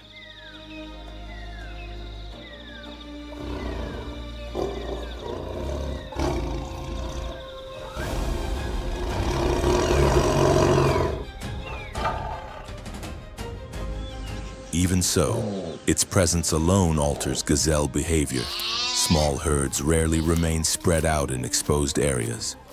Youngsters draw closer to their mothers.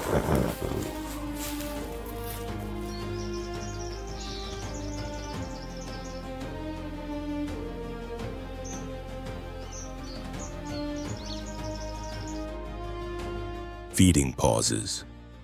Groups quicken their pace when crossing zones with limited visibility.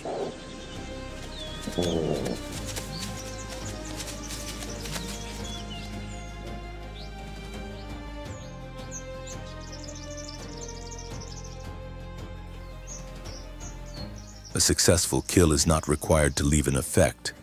The mere appearance of a leopard reshapes herd formation and rest patterns.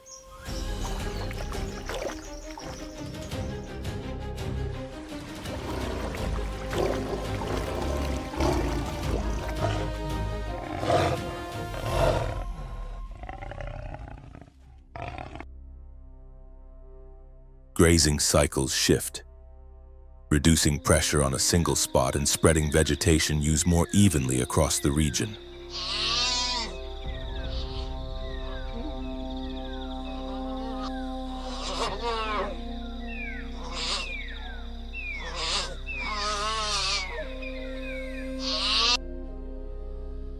Leopards do not challenge lions or hyenas through open conflict. Their solitary approach adds a second layer of influence.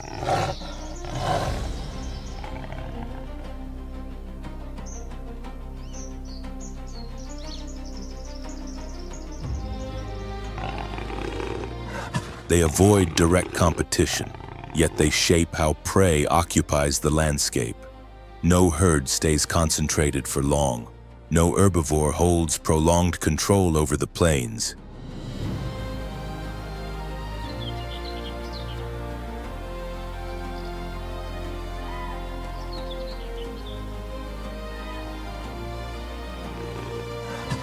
This irregular presence forces prey to disperse in search of lower risk.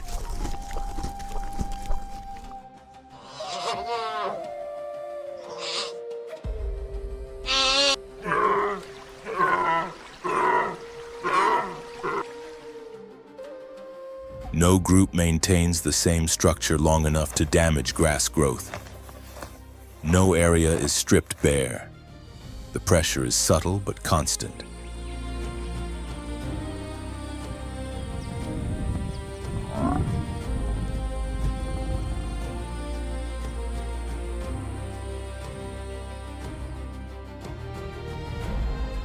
A baseline level of alertness persists, even without active hunts. The leopard favors isolation and leaves little trace.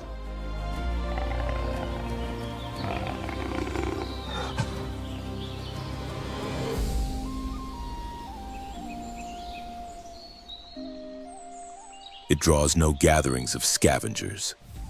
Small prey is consumed quickly, leaving minimal remains and little scent to attract larger species.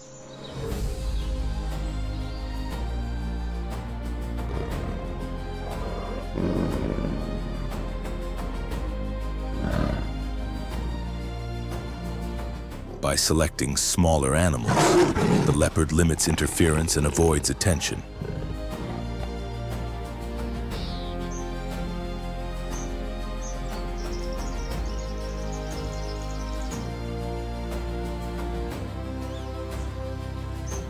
Its role rarely sparks conflict within the predator network. As evening approaches, it withdraws quietly from the edge of the plain.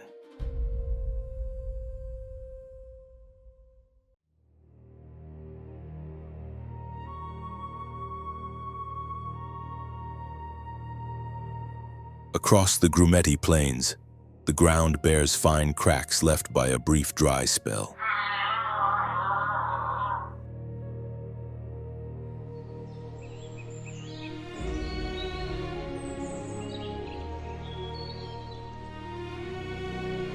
Fresh grass has emerged, though it has not yet grown dense. Moving through the open landscape, a herd of zebras advances in a broad, organized line.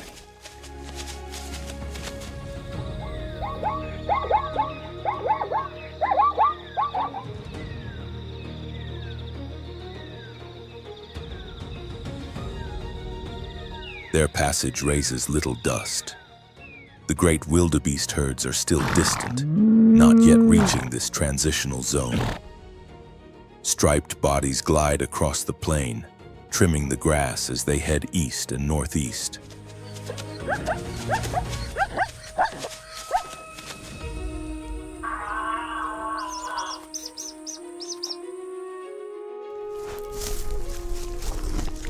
Shadows stretch over the pale soil. Larger individuals hold a steady pace, while smaller groups remain along the edges.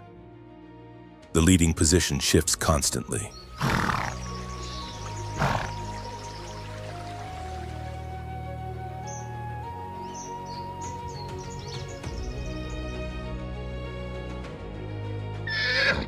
Their route is traced as a lighter band across the land. Grass bends and flattens into a gentle arc. Zebras typically travel ahead of the main migratory waves.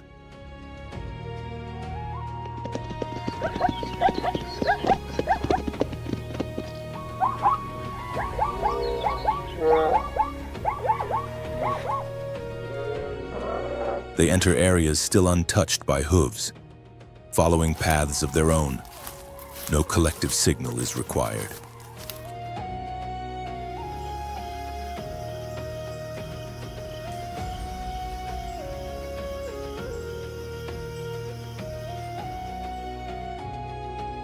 As soon as rainfall is sufficient to lift the grass slightly, the herd begins to move.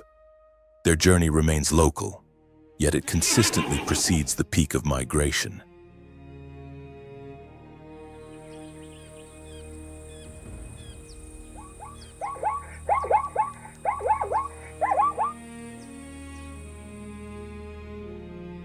This timing introduces a different rhythm into the system.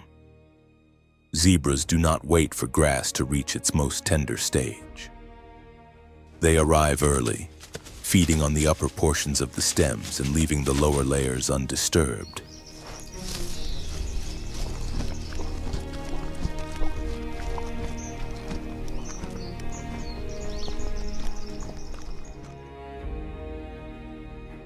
When other grazers follow later, the grass has already been trimmed closer to the ground, better suited to their feeding styles.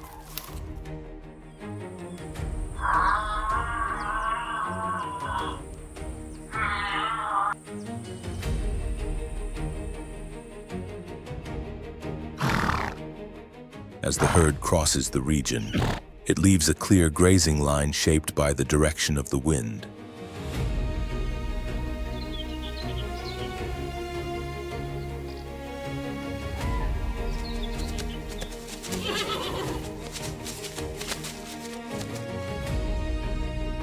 Vegetation is cut evenly. Low shrubs lose much of their cover, allowing more sunlight to reach the soil. The landscape becomes brighter and more open.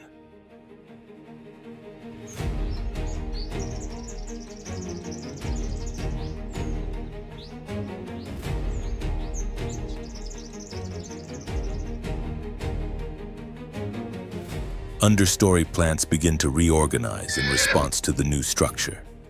Throughout their movement, zebras do not maintain rigid formations.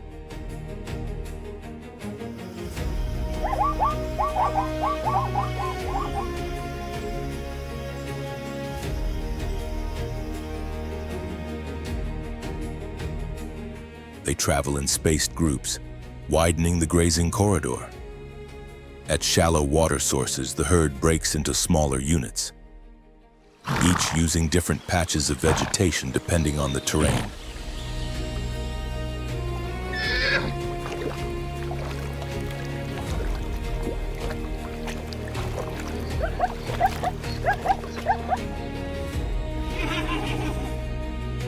This division creates a layered effect. Every cleared section becomes accessible to other life forms. From insects and ground birds to small herbivores, no single area remains crowded for long.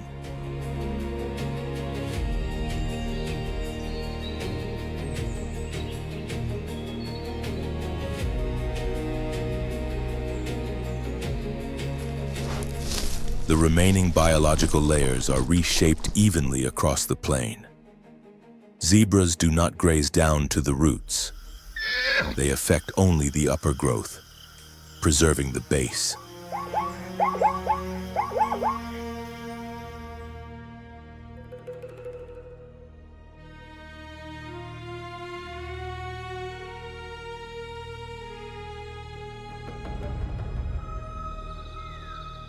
This residual layer becomes ideal for low-grazing species such as gazelles, warthogs, and smaller trailing groups of wildebeest.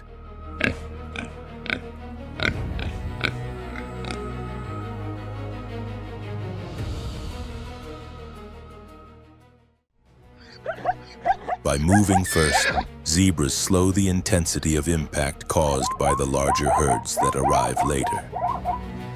Their breeding is not concentrated in one mass, allowing them to split freely into smaller groups.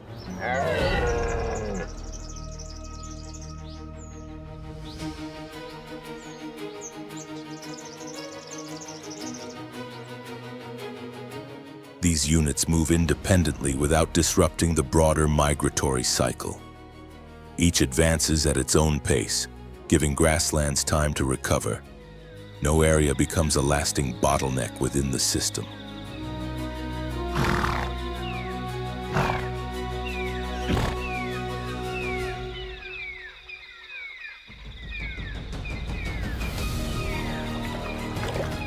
When predators draw near, zebras do not respond by tightening into a dense mass. Instead, they fan out across open ground, breaking formation rather than compressing it.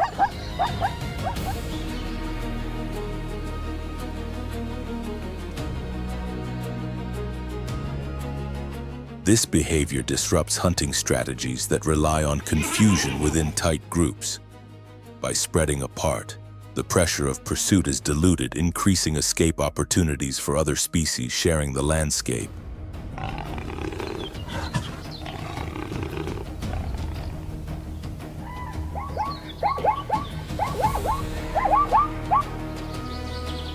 The tracks zebras leave behind are shallow yet continuous.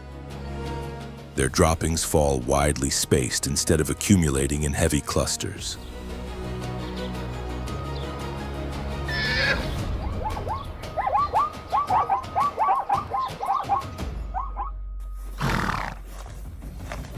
This even distribution enriches the soil surface, helping the grass retain moisture at its base. From these scattered nutrients, soil bacteria begin to expand.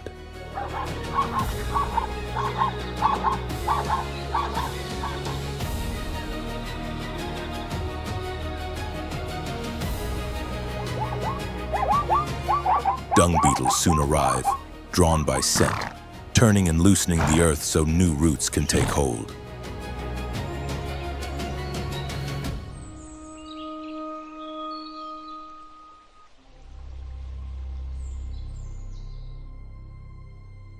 From an ecological standpoint, zebras create a horizontal flow of biological movement.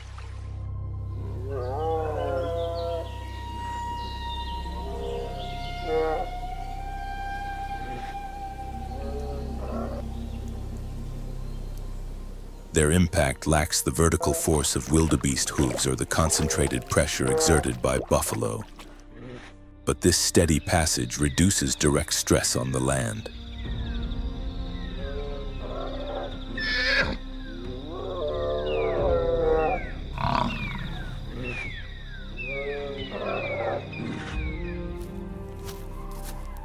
ground absorbs a lighter, prolonged influence that is spread evenly across the plains.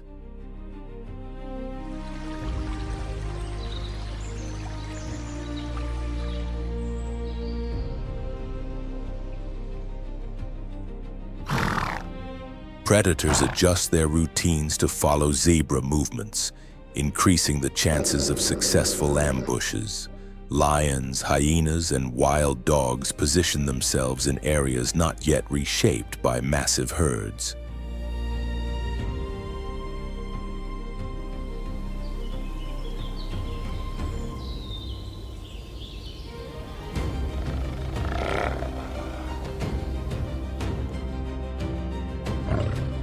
Before the main migration arrives, regions such as Grumeti function as independent hunting grounds.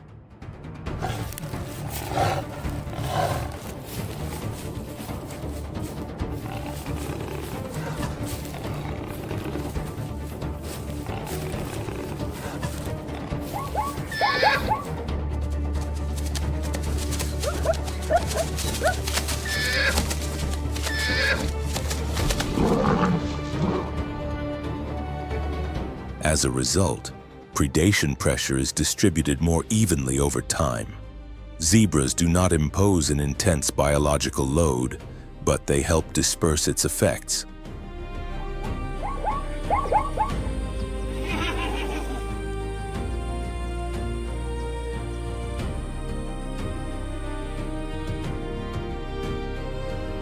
The system absorbs this energy at multiple points.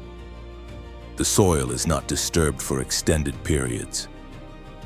Roots retain part of their protective layer, and recovery cycles resume more quickly after each change.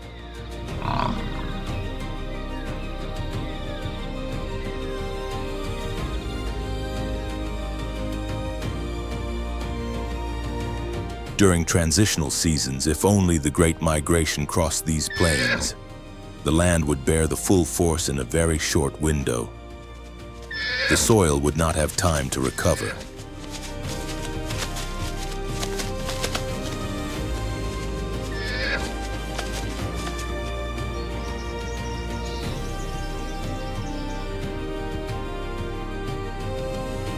Microorganisms would also struggle to multiply fast enough. Grass would be torn out by the roots rather than simply trimmed. Without zebra herds, the migratory corridor would lose its first layer of distribution.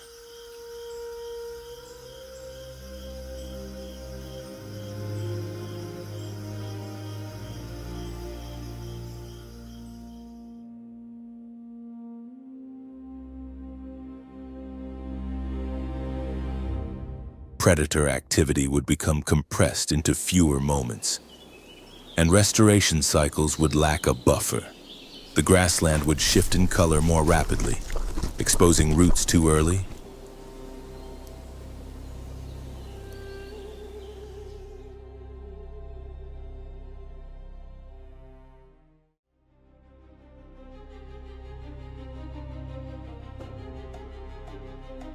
The ecosystem would lose its characteristic resilience, becoming a narrow and fragile passage across open terrain.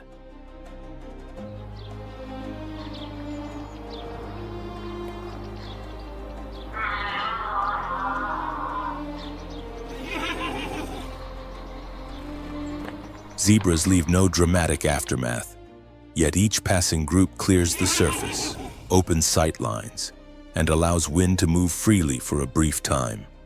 Every quiet wave of migration strengthens the system.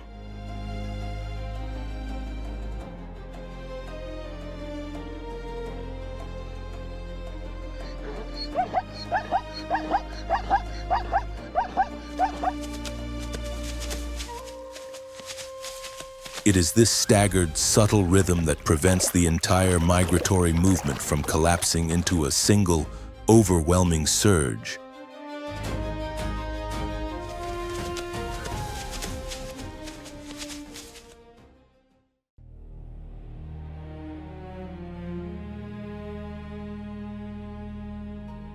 Across the open grassland, a narrow path cuts through the plain. Dust lifts lightly along a zigzag line, while the wind slips through mid-height grasses, carrying traces of movement that have not yet faded.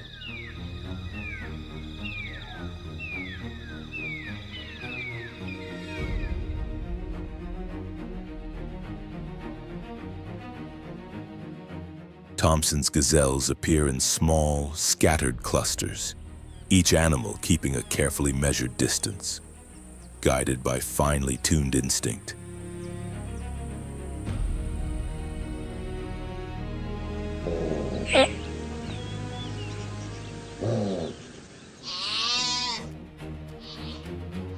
On bare ground, there are no obstacles and no tall cover.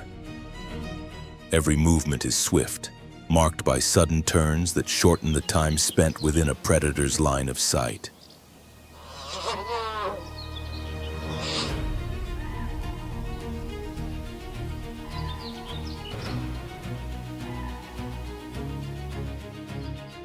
When danger emerges on the horizon, the gazelles spring away on diagonal paths. Their escape routes curve unpredictably, forming a web of motion that is nearly impossible to read.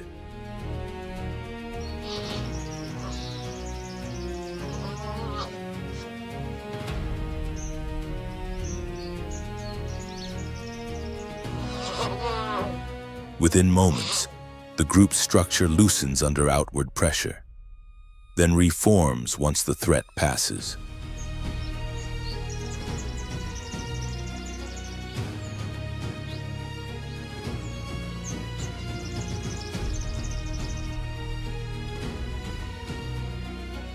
Calving takes place in isolated spots across the dry plain. The gazelles do not gather, nor do they remain in one place. Each female selects her own patch of short grass and moves at her own pace.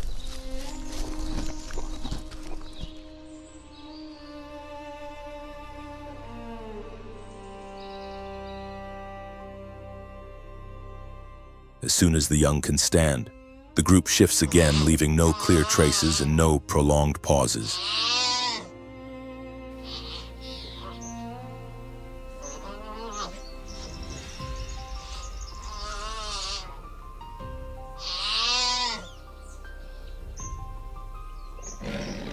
This scattered strategy prevents gazelles from becoming easy targets.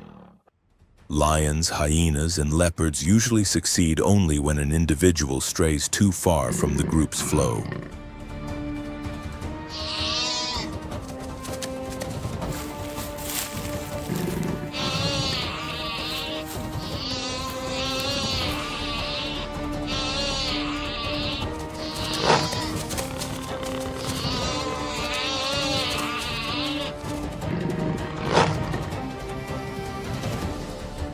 Most maintain a steady rhythm, avoiding major breaks in formation.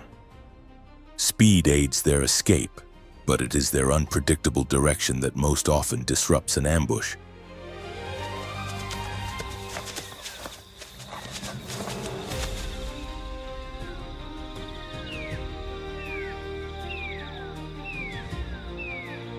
In such an exposed landscape, there is no true shelter.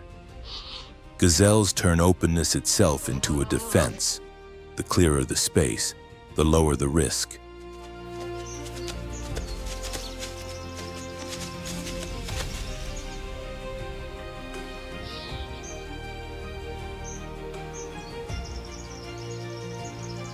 During the peak of the dry season, they make up much of the remaining biomass. While larger herds like wildebeest and zebras have already moved on, gazelles continue to travel steadily across the plains.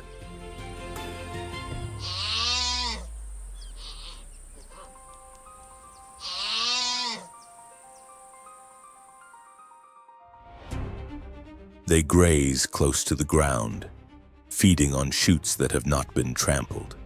Their constant motion prevents the grass from losing its color entirely.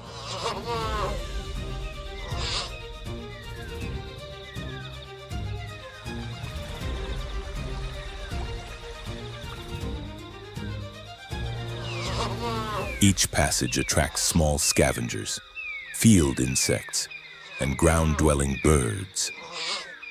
Their hooves leave shallow impressions that hold moisture just long enough for new growth to emerge.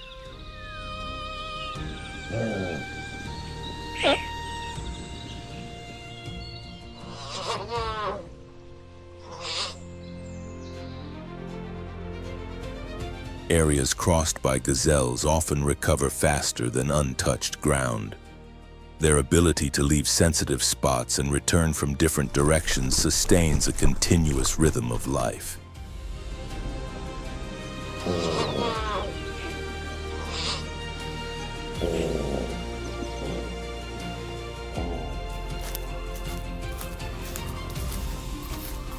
No species can survive by remaining fixed in one pattern here.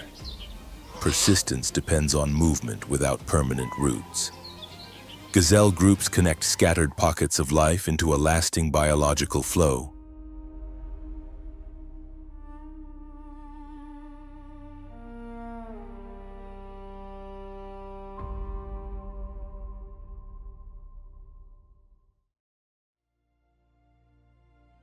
They serve as a buffer between top predators and lower levels of the food web. Without triggering population surges, they help maintain surface stability.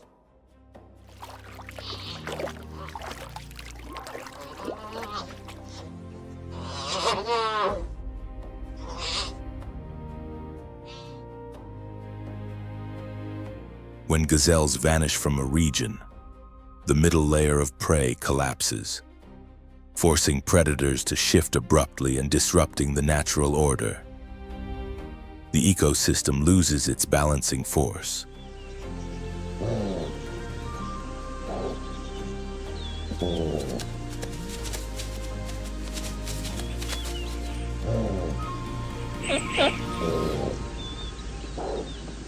Within the vast movement of the Serengeti Mara, gazelles act like a seam between ecological layers, thin yet vital.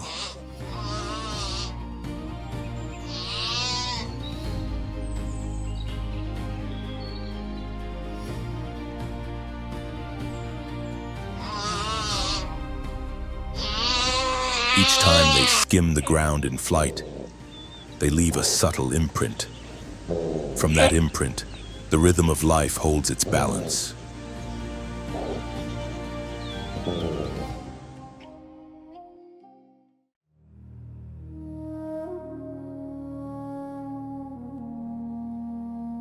After a night of rain, the ground remains damp, and a low mist still clings to the grass. From a shallow hollow at the edge of the plain rises a sour scent, the unmistakable sign of old flesh. Lying on its side is a carcass, the hide torn open in a long, ragged seam.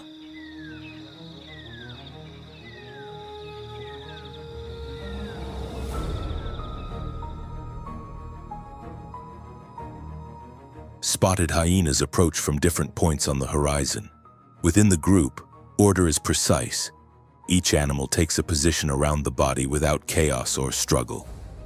Powerful jaws tear effortlessly through tissue, stripping away large sections of meat and exposing bare bone.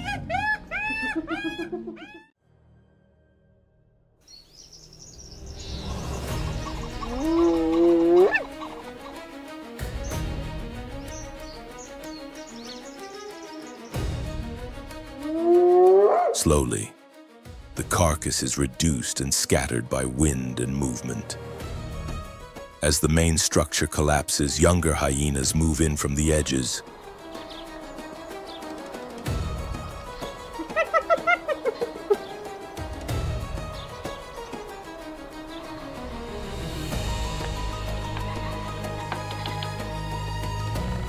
Their teeth are not searching for soft flesh. They lock into joints, separate limbs, and remove the final fragments clinging to bone. Only dry soil adheres to the exposed marrow. Everything else is broken down into small, disappearing pieces.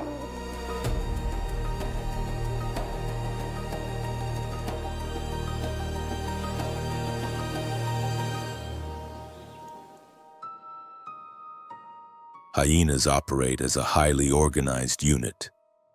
Dominant individuals choose moments to hunt when conditions favor them.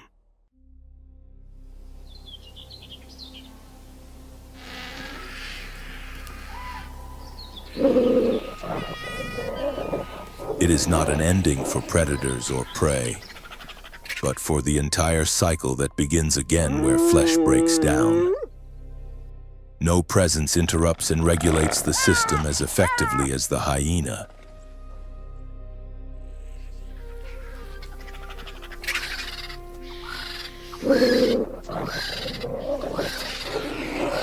They enter hunting grounds, tear flesh from powerful animals, and consume what remains. When they leave, the land is clean.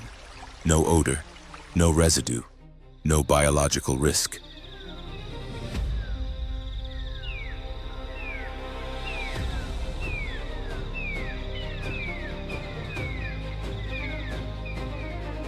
On the living map of the Savannah, where every creature leaves behind waste, only the hyena turns those remnants into a starting point.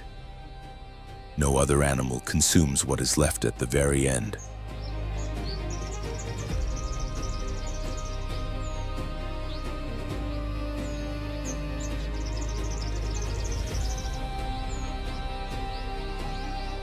When all have moved on, only dust remains, and the distant echo of the hyena, marking clearly that the cycle is complete and the ground is ready to begin again.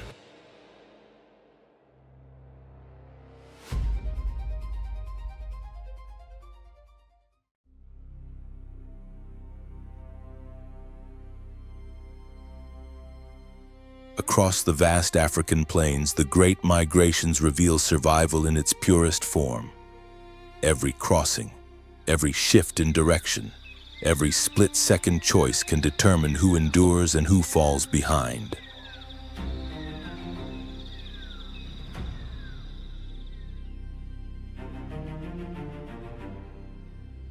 Danger is ever-present, unseen predators, deceptive rivers, and a harsh landscape that tests even the strongest bodies and instincts.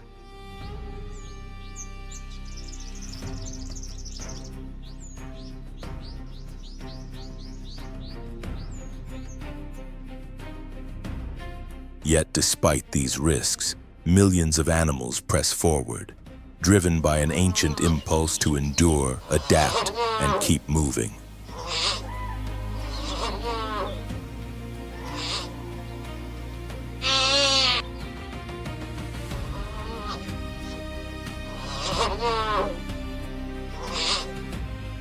In this endless journey, unity becomes strength, resolve becomes protection, and survival stands as the sole objective. With this, we conclude our exploration of one of the most powerful and extraordinary spectacles in the natural world.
On Africa's endless grasslands, where massive herds shake the earth and danger never fades, Every living creature exists one step away from survival or collapse. Here, strength alone is never enough. Success belongs to those who combine instinct, timing, awareness, and a moment of rare fortune.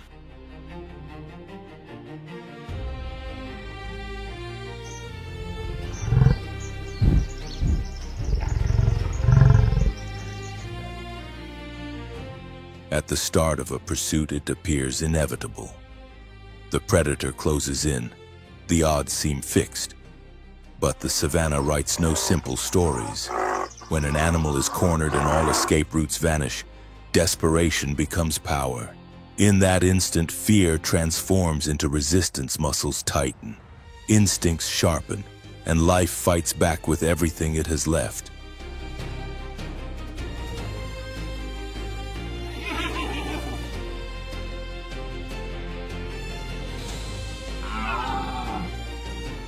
There are no permanent rulers in the wild, no roles written in stone. Only those who seize the exact moment can change their fate.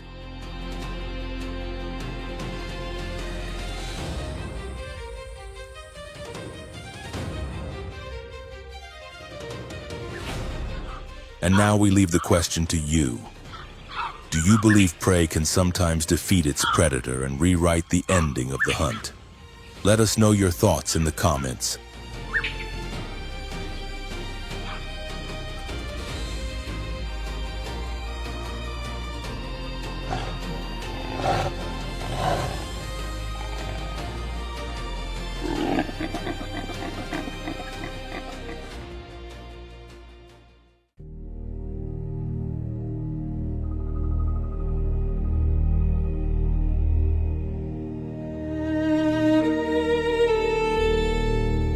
Beneath the relentless heat of the African savannah, where the landscape glows in shades of gold, a quiet drama begins.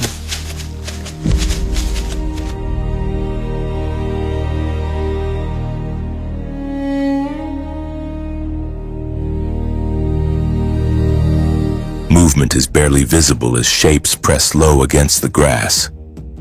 A coalition of lionesses waits, patient and focused.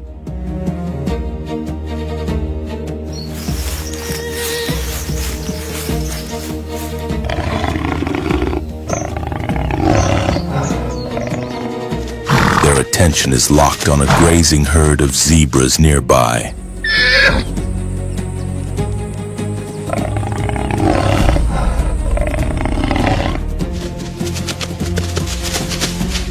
From a predator's perspective, zebras often seem straightforward prey, social animals without claws or fangs, dependent on awareness and escape.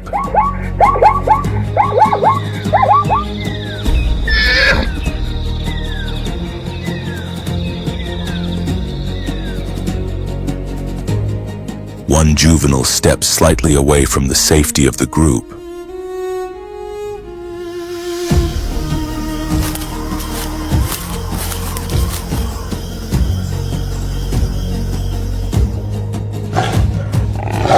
Smaller and less experienced, it appears vulnerable. But appearances in the wild can be deceiving.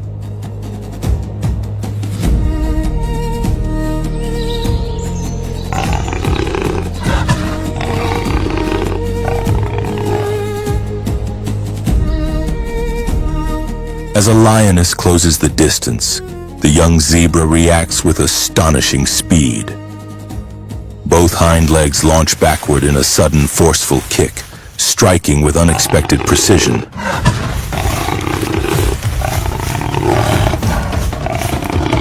The predator hesitates, momentarily disoriented. In that instant, the balance of the hunt shifts.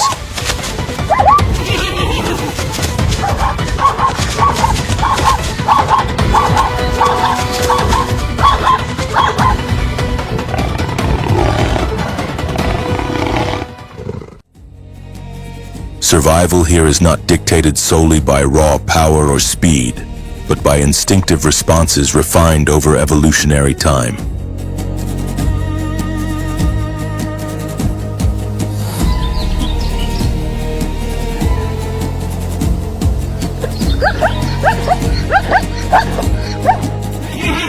split-second decisions are the visible outcome of ancient biological programming.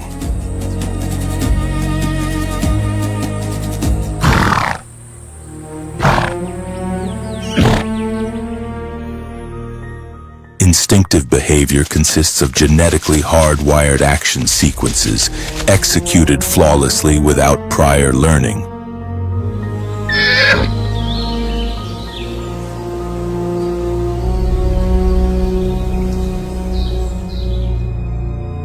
They activate automatically when specific threats are detected, allowing animals to respond faster than conscious thought would allow.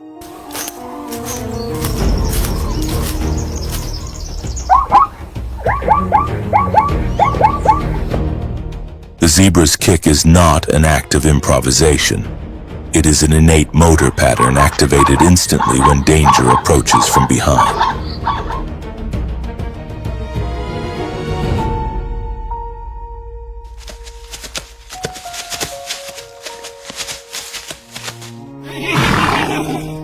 Such behaviors are highly specialized and inflexible, designed for a single objective: survival.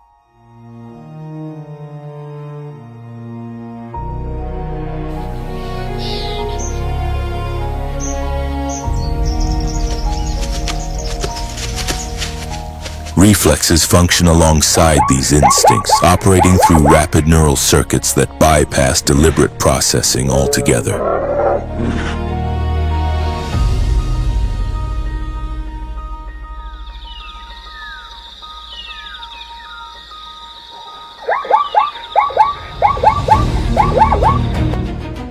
Crucially, the effectiveness of this defense does not depend on defeating the predator outright. A precise impact, delivered at the right moment, is often enough to interrupt the attack and create an opening for escape.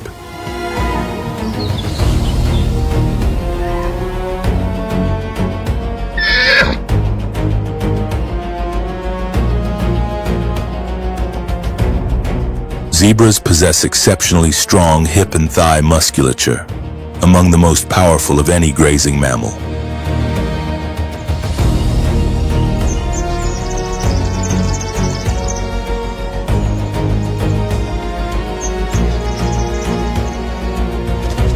Their hooves, dense and durable, concentrate force into a small impact area, amplifying the effect of each strike.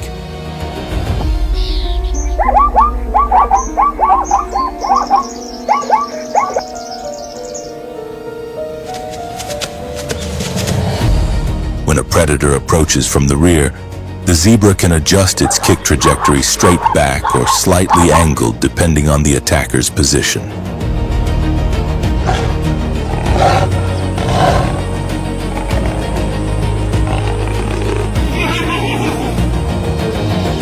Biomechanical studies of equus species estimate that an adult zebra's kick can exert between 4 to 500 and 6,000 newtons of force.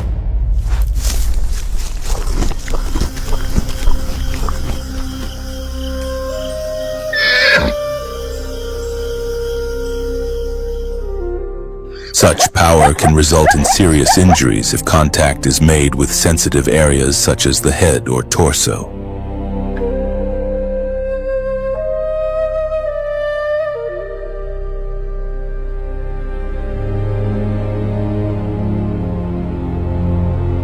Long-term field research in ecosystems like the Serengeti and Masai Mara has recorded lionesses bearing facial trauma after misjudging their approach.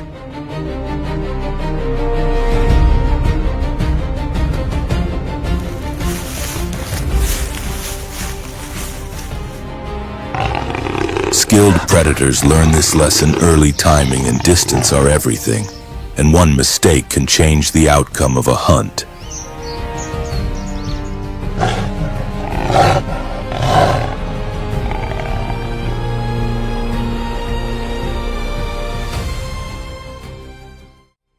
Yet the kick is far more than a reflexive motion. It is the product of an instinct shaped and refined over generations.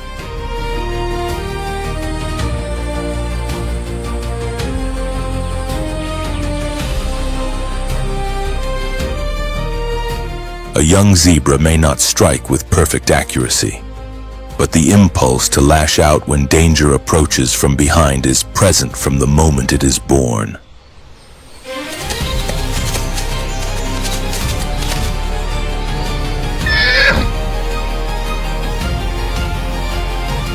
As time passes, experience transforms that impulse into precision. The zebra learns when to deliver the kick, how to aim it, and where to flee once the opening is created.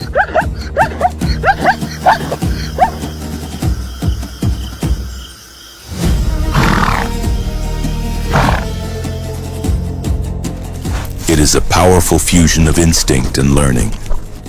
Among highly intelligent animals such as elephants and primates, this process goes even further. Defensive behavior can include learned strategies, the use of tools, and even imitation of others, revealing that survival in the wild is not static, but constantly shaped by experience.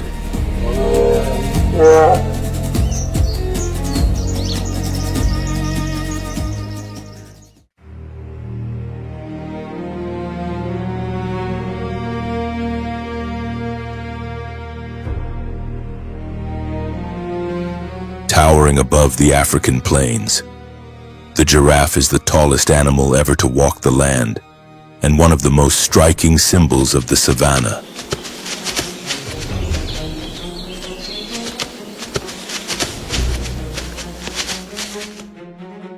Standing up to 6 meters tall and weighing more than a metric ton, the giraffe's long neck, stretching as much as 2.4 meters, is built from just 7 cervical vertebrae. The same number found in humans, but extended to extraordinary lengths.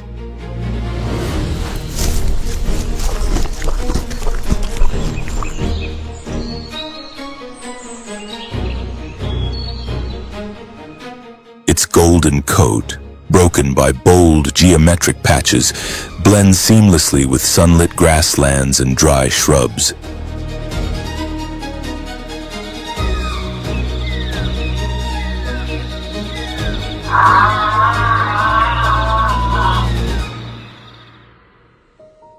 Giraffes survive on a diet of flowers, shoots, and leaves from thorny acacia trees.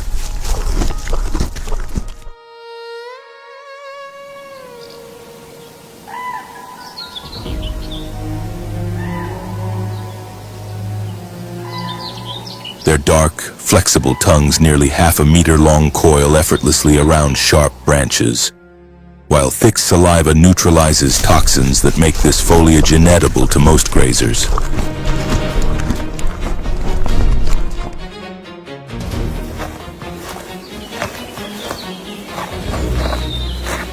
They roam the open savannas and sparse forests of Kenya, Tanzania, and Botswana, where long sight lines allow them to detect danger well in advance.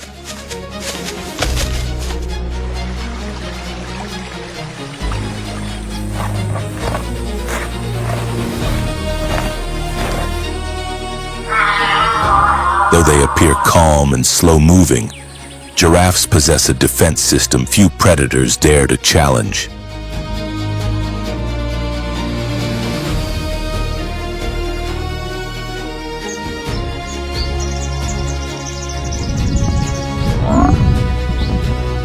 Their legs, tall and solid like stone pillars, deliver tremendous force.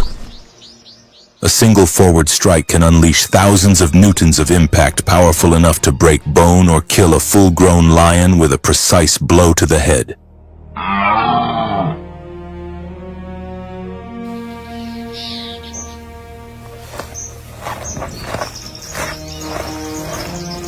Sometimes, the giraffe swings its legs sideways, carving out an escape route, a movement very different from the rear kicks of zebras.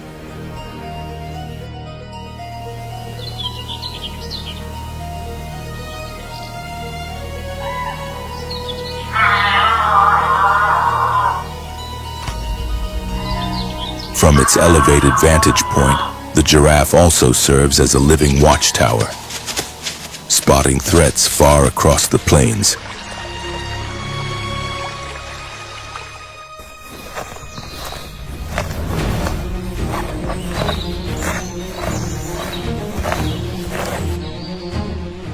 one recorded encounter, an adult giraffe outran and exhausted two lionesses within moments, forcing one to abandon the chase entirely.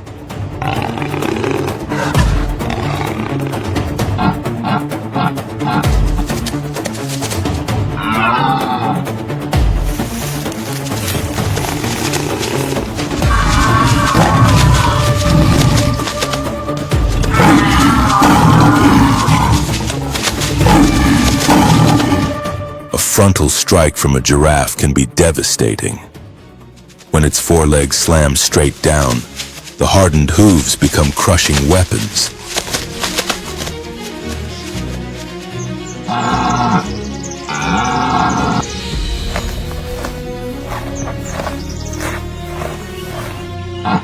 A well-placed impact to the skull of a predator can result in fatal injuries ranging from head trauma to spinal collapse or internal bleeding, often ending the fight in minutes.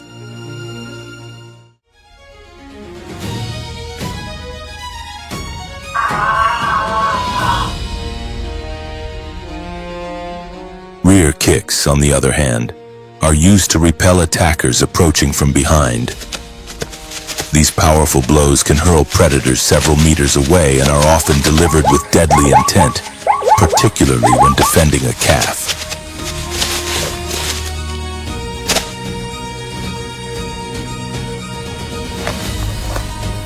While zebras kick primarily to create an opening to flee, giraffes strike with the purpose of eliminating the danger.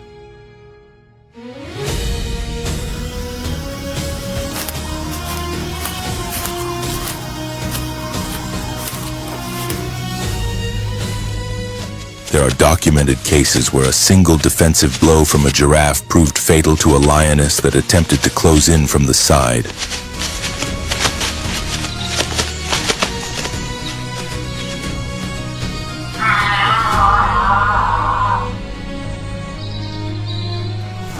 The giraffe's hooves, spanning 30 to 35 centimeters and lined with hardened, razor-like edges, do far more than bruise. A sideways impact can rip through the abdomen, shatter the spine, or cause the lungs to collapse.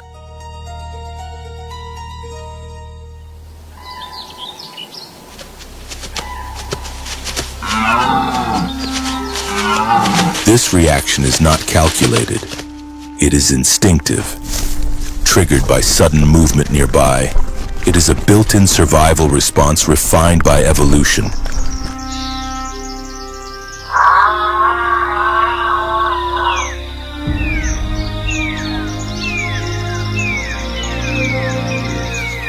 Even lions, among the most formidable predators on Earth, are cautious when facing a fully grown giraffe.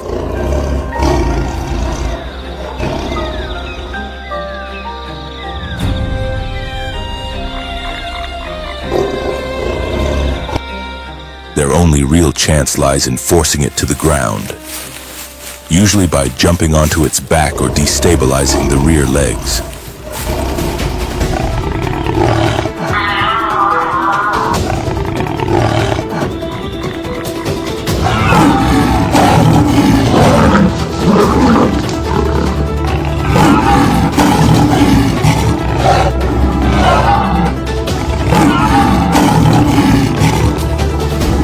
Because as long as the giraffe remains on its feet, every kick is a potential killing blow.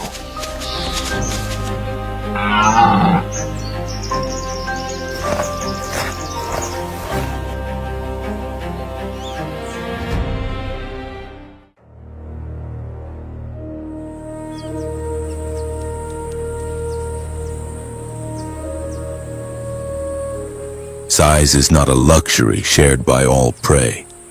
Many smaller ungulates do not possess the power to confront their hunters directly, forcing them to depend on different survival mechanisms to escape death.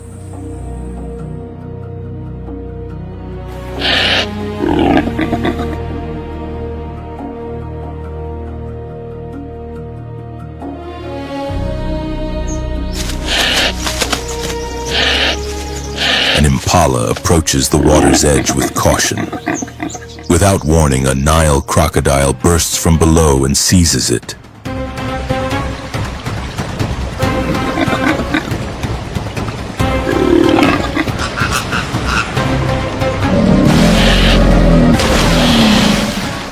The reptile seems inexperienced, unable to pull its struggling prey beneath the surface.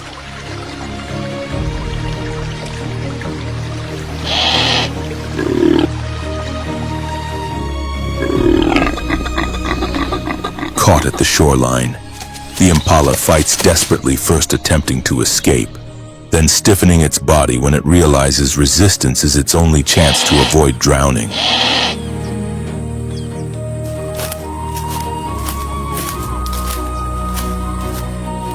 As soon as the crocodile's grip loosens, the impala releases a final surge of energy, leaps free and bolts away.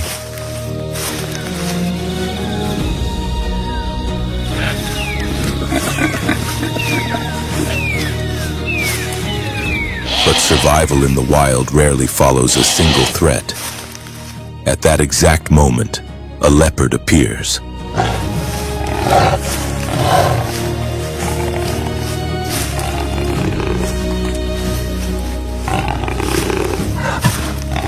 Silent and precise, it is among Africa's most efficient predators.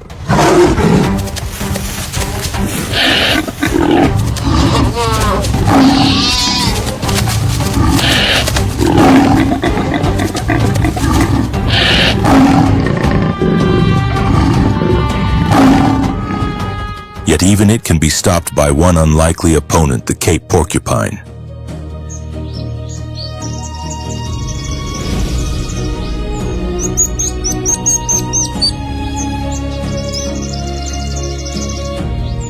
The Cape porcupine holds the title of Africa's largest rodent, reaching up to 30 kilograms in weight. Its stocky frame, short limbs, and coarse black hair give little hint of its true strength.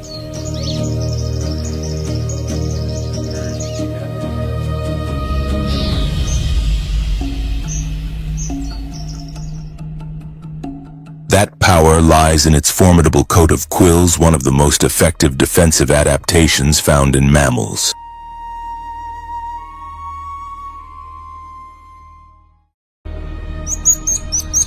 Covering its back and sides are thousands of rigid keratin spines, some exceeding 35 centimeters in length.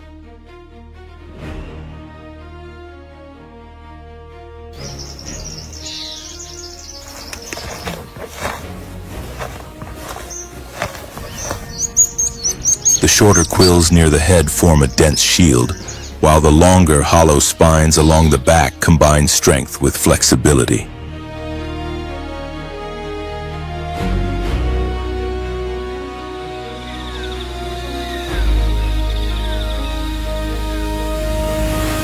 When danger approaches, the porcupine erects its quills, producing a distinctive rattling sound that serves as a universal warning signal.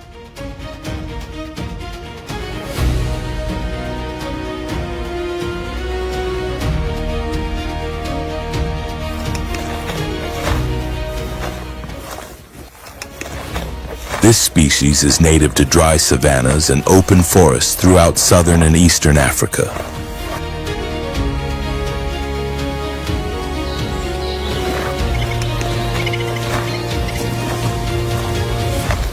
Active mainly at night, it feeds on underground plant parts, fallen fruit, bark, and occasionally bones, which supply minerals that help maintain the strength of its spines.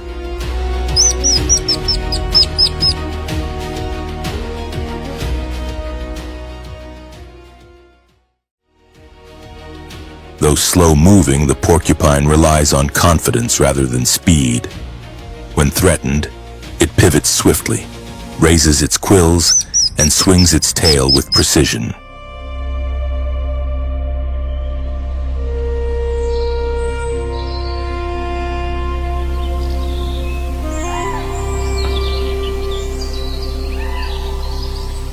Leopards, despite their skill, are its primary natural predators.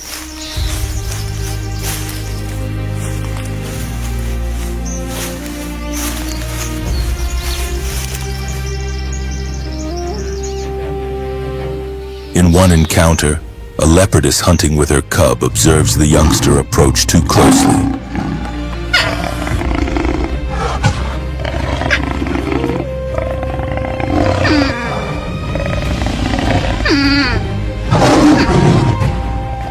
porcupine stands its ground, spines fully raised. The cub hesitates and retreats. The mother attempts to outmaneuver the rodent but finds no safe angle of attack.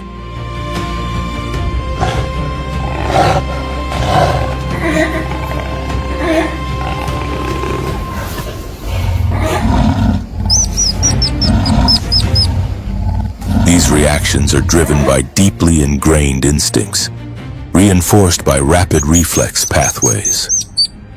Even slight pressure activates an immediate defensive response.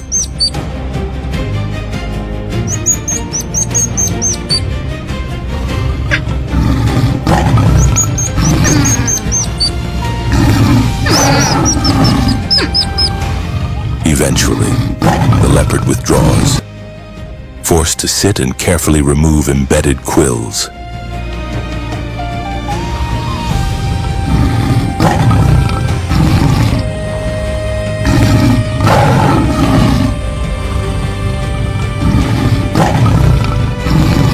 There are many documented cases of large predators dying days later from infections caused by such wounds.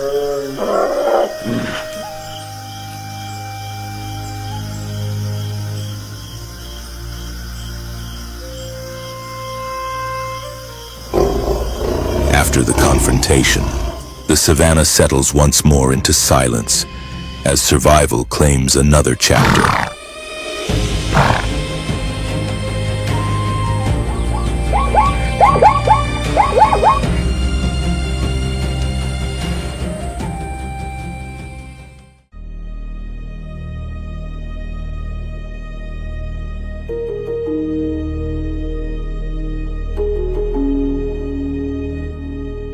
In the broken shade of acacia trees, a group of lions rests quietly. Their sunlit bodies shimmer against the pale grasses as evening approaches.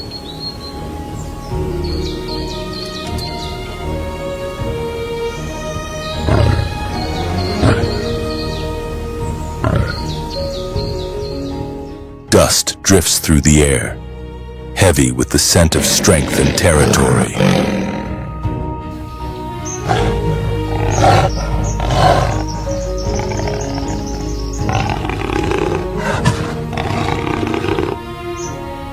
But among these symbols of dominance lies something unexpected, a small, rounded form, smooth and reflective, like forged metal.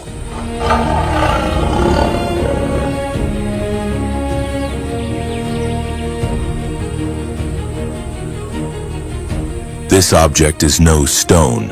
It is a perfectly sealed ball of overlapping scales, fitted together with extraordinary precision.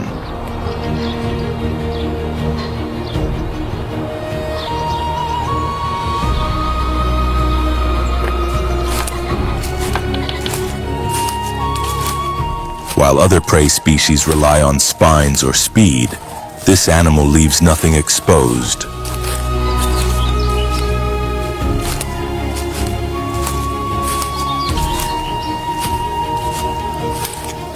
The ground pangolin of Africa, scientifically known as Temminck's pangolin, inhabits dry savannas and open forests from the southern regions of the continent to eastern Africa.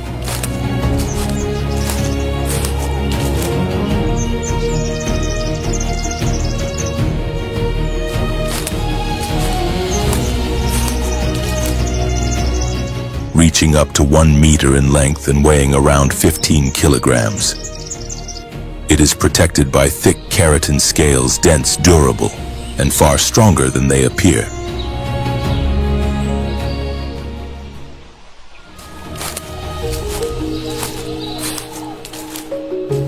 These scales overlap in layers similar to traditional armor, joined by flexible skin that allows the animal to move freely or lock itself into a tight defensive position.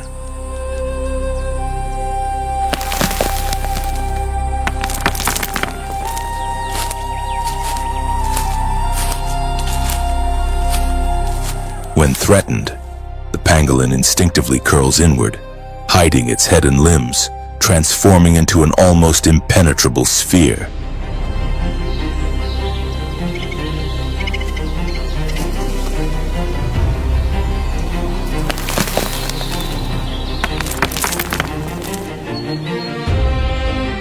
This reaction is one of the oldest known defensive strategies among mammals, preserved for over 40 million years.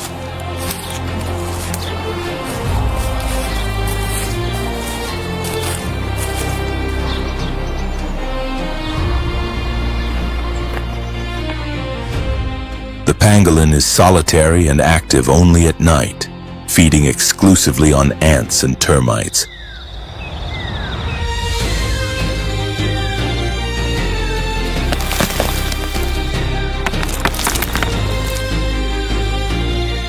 Its elongated tongue, often longer than half its body, allows it to reach deep into insect colonies hidden below ground.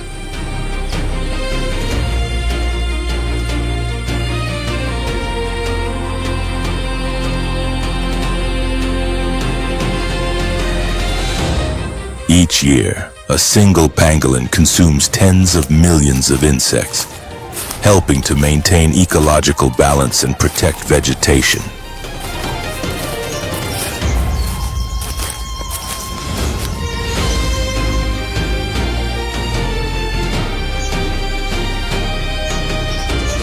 Its strong forelegs and curved claws are designed for excavation, while its armored scales shield it from bites and acidic secretions.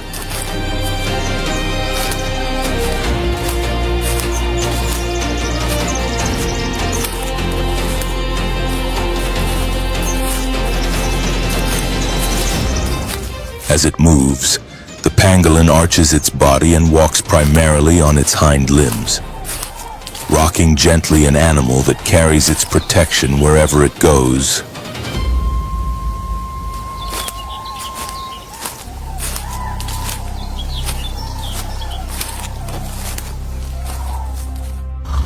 When a lion tries to force it open with its paws, the pangolin's real resilience becomes evident.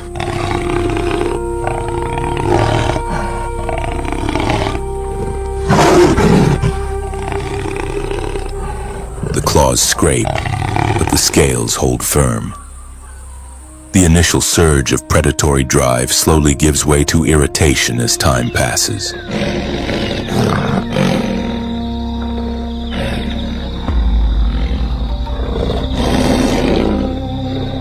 The pangolin does not struggle.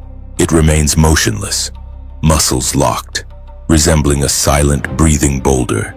Its survival strategy is not resistance, but complete immobility.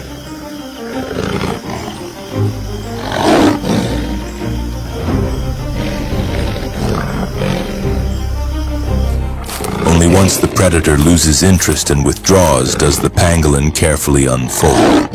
It stretches its neck, steadies itself.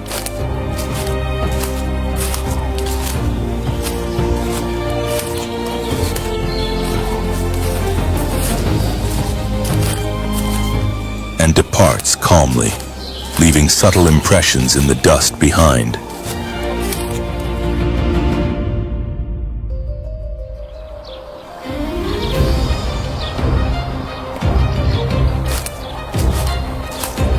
This protective shell is an evolutionary masterpiece, but also a fatal disadvantage.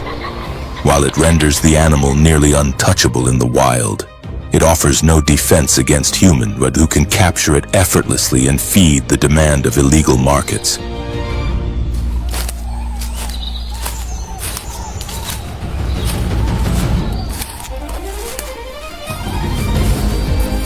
Ironically, the very perfection of this adaptation has become a liability in the modern age.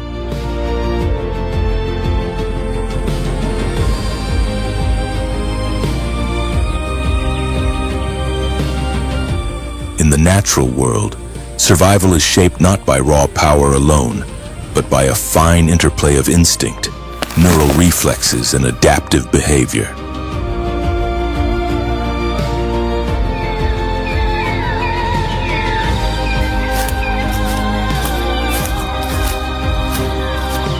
From devastating kicks to scale-covered bodies built like living armor, each species contributes its own solution to the fragile balance between predator and prey.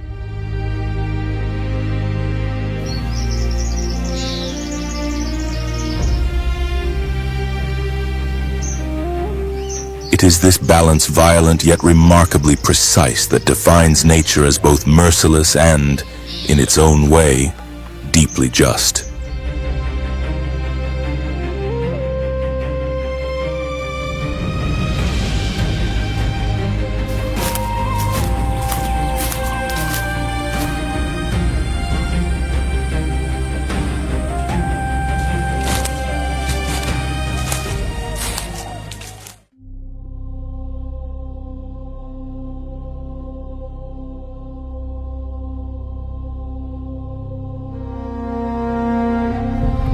The African buffalo is one of nature's most effective examples of group defense.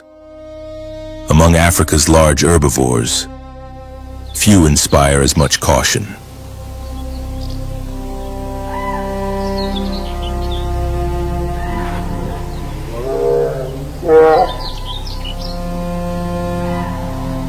A fully grown adult can weigh between 500 and 900 kilograms. With a thick ponortul's powerful body that moves across the savannah like a rolling mass of muscle.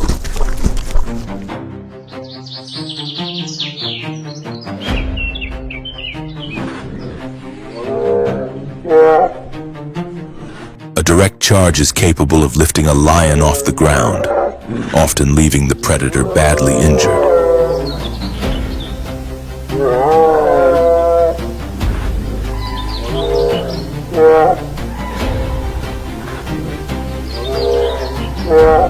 The buffalo's signature weapons are its heavy, curved horns, which extend outward before angling upward into sharp points.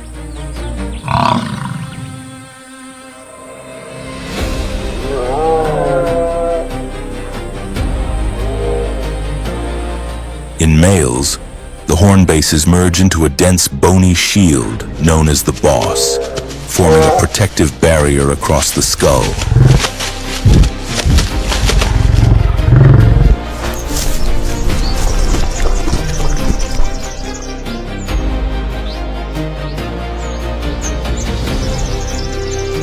Combined with tough, leathery skin, this anatomy makes it difficult for predators to deliver a decisive bite.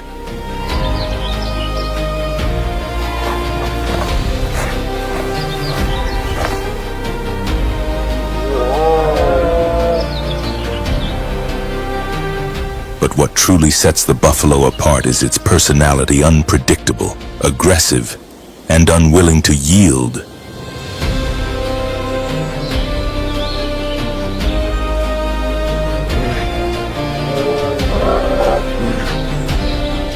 Unlike domesticated buffalo species, the African buffalo has never lost its wild edge.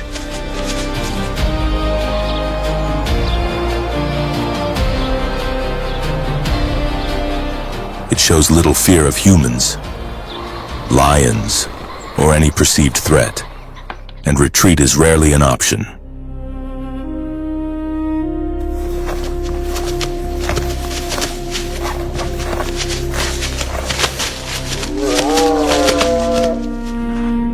As a result, lions are usually successful only when working together and isolating a single buffalo from the herd.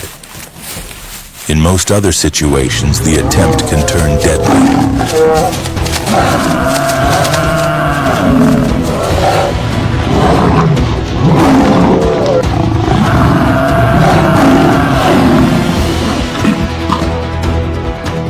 When buffalo move as a group, they form a tightly packed front, advancing with purpose and readiness to defend. Because frontal attacks are ineffective, lionesses often target the rear, attempting to disrupt balance and force a fall.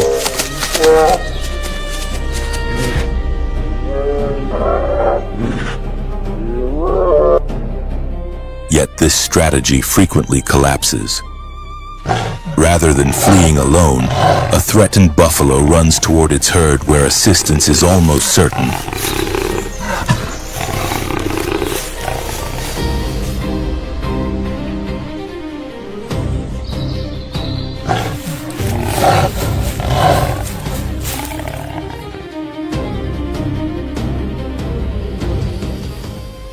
Within moments, Hunters can become the hunted, confronted by a solid barrier of horns.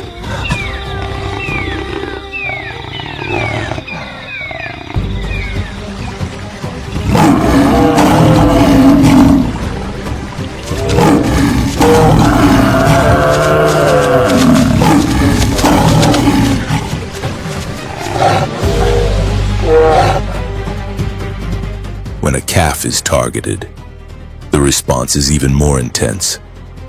The mother's reaction triggers a wave of defensive behavior throughout the herd.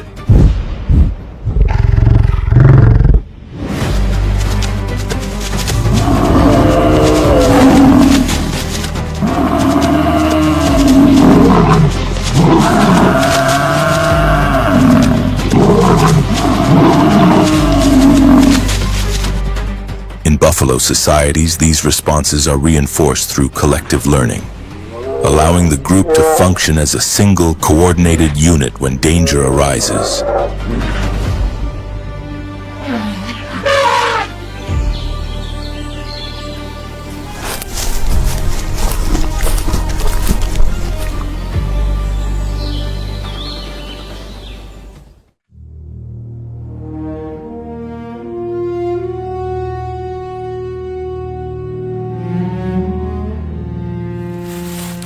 The Chacma baboon offers one of the clearest examples of collective defense among African mammals.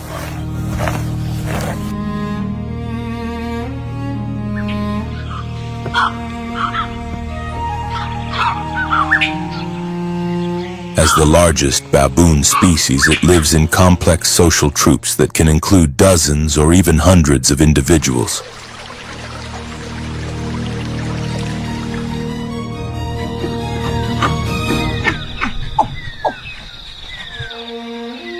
Their structure is deliberate. Powerful males guard the front and rear during travel, while females and juveniles remain safely enclosed within the group.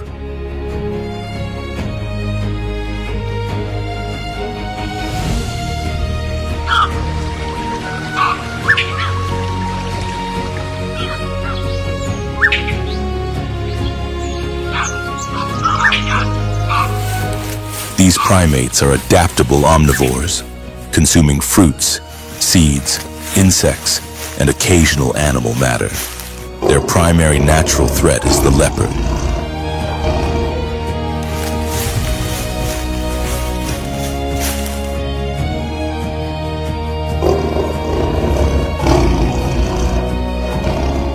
In the southern African bush, as daylight fades, a leopard advances quietly through cover, unaware it is approaching a highly organized force.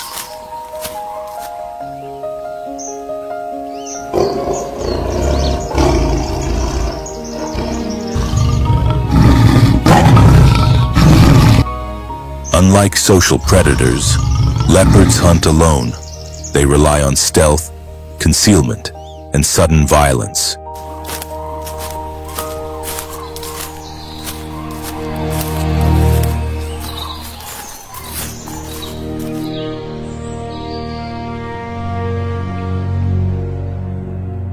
In regions like Kruger National Park and the Okavango Delta, most leopard ambushes originate from low trees or dense shrubs, equipped with powerful forelimbs and a crushing bite.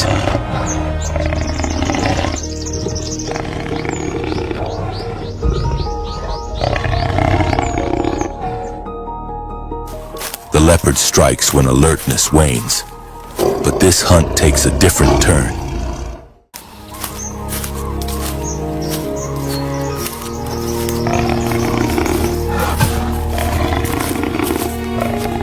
An adult male baboon senses something unusual. No movement is visible, yet an unfamiliar odor triggers concern.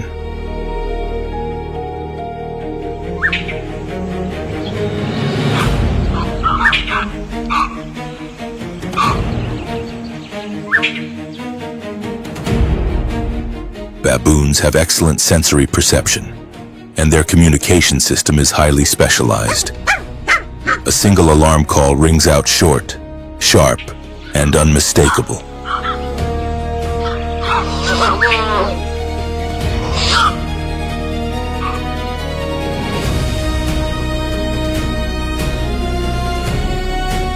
Each predator has its own acoustic warning, and the call for a leopard is unique. Even young baboons with no prior encounters recognize the signal instantly and flee to safety.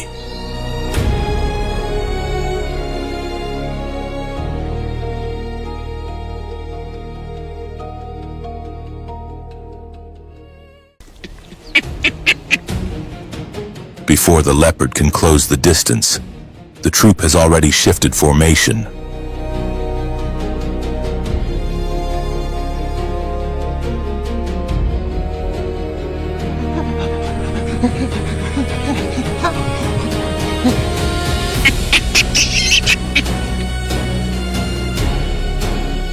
Large males step forward, standing tall, fur raised, voices echoing across the brush.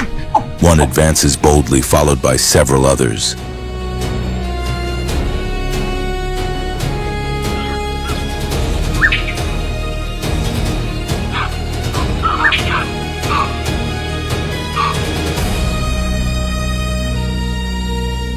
This behavior is known as mobbing, a coordinated response designed to overwhelm a predator psychologically and eliminate the advantage of surprise.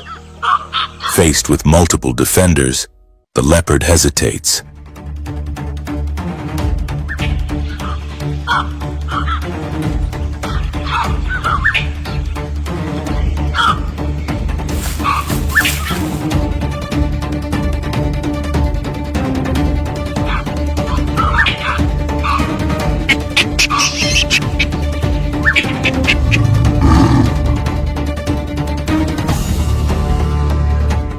Baboons do not seek to defeat the predator physically. Their goal is disruption.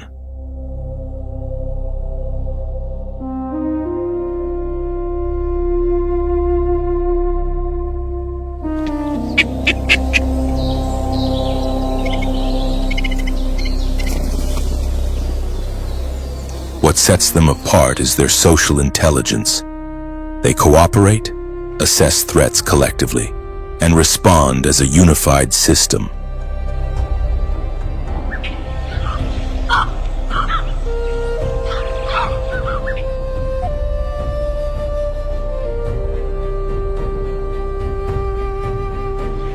Studies suggest that decisions within large troops emerge from shared experience rather than dominance alone. The troop acts as an information network, processing signals in real time.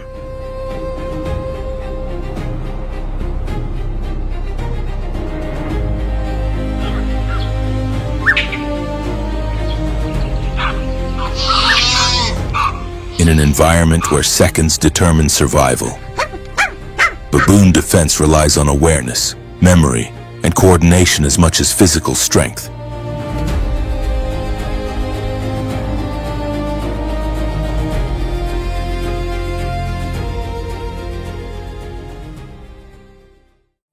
This combination makes them formidable opponents, and often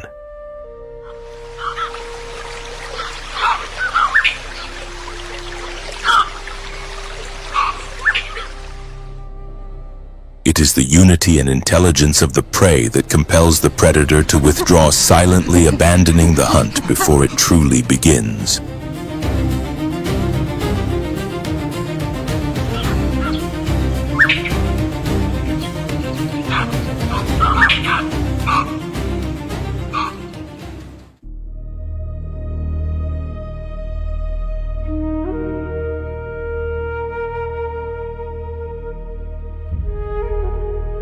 The white rhinoceros is among the largest land mammals still walking the earth, surpassed only by the elephant.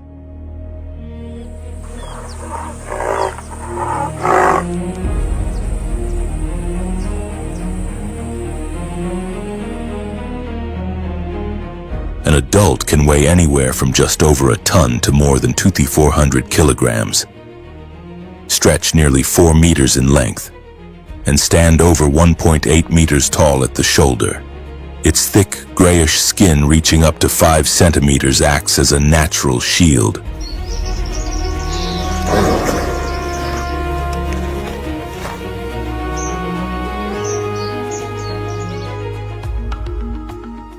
Despite its name, the word white does not refer to color, but comes from the Old Dutch word wide, describing its broad, flat mouth perfectly designed for grazing.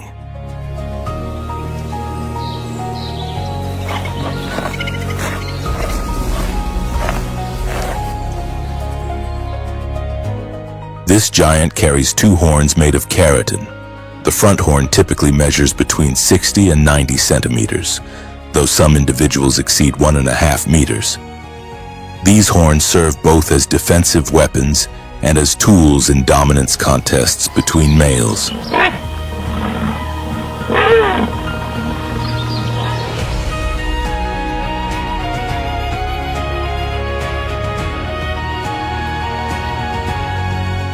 Long mobile ears rotate nearly 180 degrees, while small, side-set eyes provide a wide view of the savannah, where danger can emerge from any direction.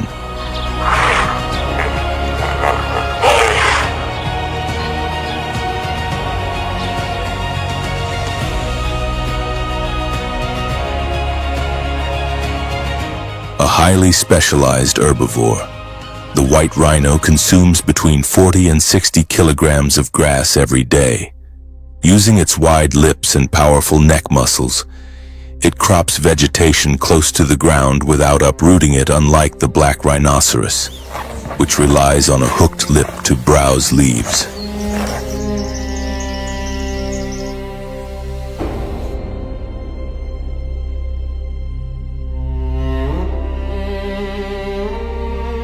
It favors open savannas with short grasses, scattered shrubs, and shallow wetlands, ranging from southern Africa to Kenya.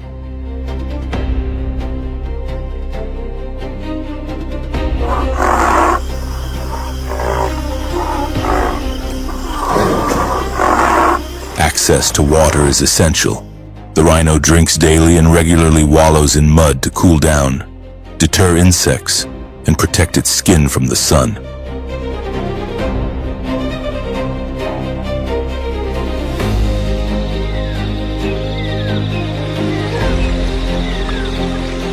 Reproduction is slow and demanding.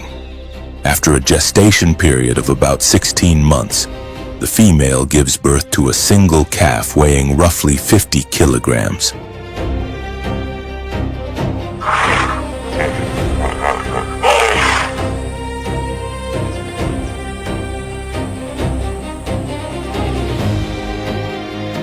The young rhino nurses for up to 18 months and remains constantly by its mother's side during its early years.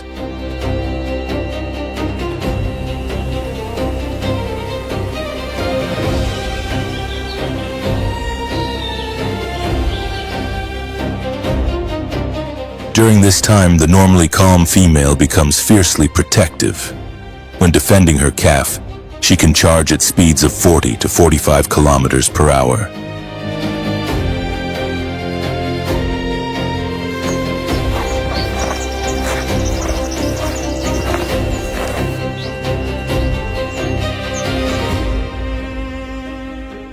With a sense of smell up to 50 times stronger than that of humans, the white rhinoceros can detect predators such as lions or hyenas from hundreds of meters away.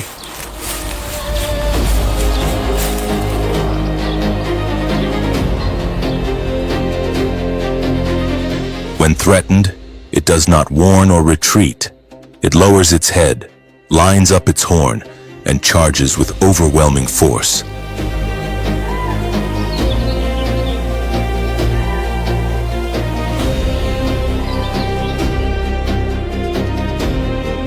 A single impact can exceed 10,000 newtons, enough to hurl even large predators into the air.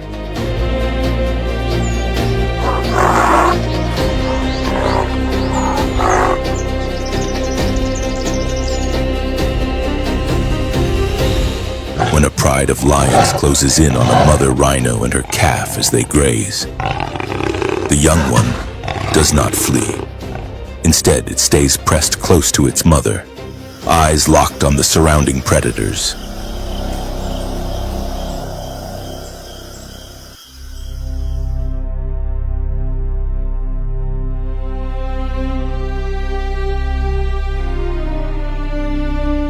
when a lioness suddenly lunges forward and sinks her claws into the calf's shoulder. The young rhino releases a powerful bellow that echoes across the savannah.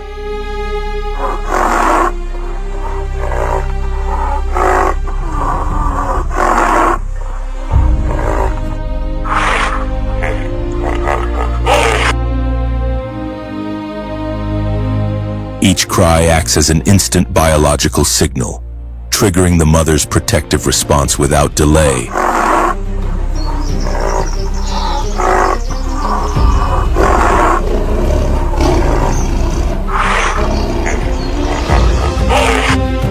The female does not strike immediately. She first pivots her massive body, positioning herself between the calf and the threat, horn aimed directly at the attacker.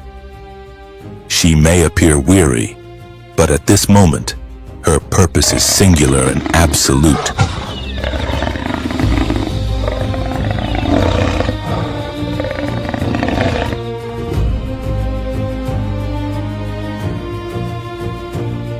One deliberate movement, charged with lethal force, is enough. The lioness releases her grip. Though wounded, the calf remains on its feet and continues forward. Falling slightly behind, it turns back and, with its small horn still forming, makes a tentative charge at anything that dares come closer.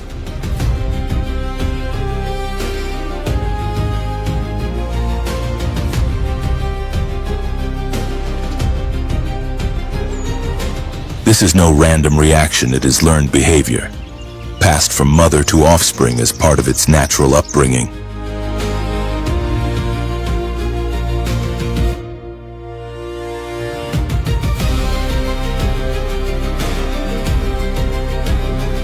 Moments later, the lions, tired, frustrated, and outmatched, abandon the encounter and retreat.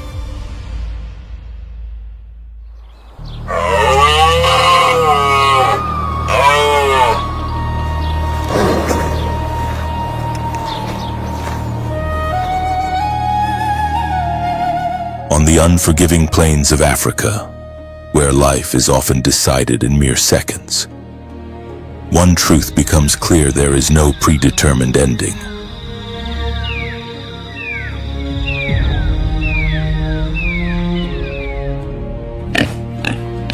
When a prey animal is cornered and escape is no longer an option, it does not surrender.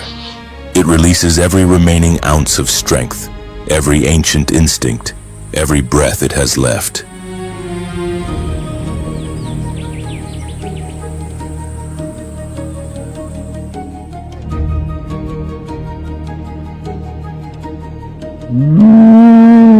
Because in this vast and untamed arena, survival does not always belong to the strongest, but to the one that seizes the perfect moment.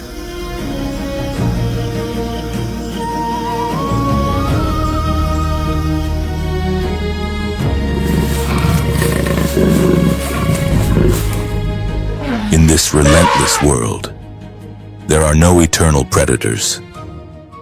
Only animals that understand a single mistake can turn the hunter into the hunted, and the prey into an unexpected victor.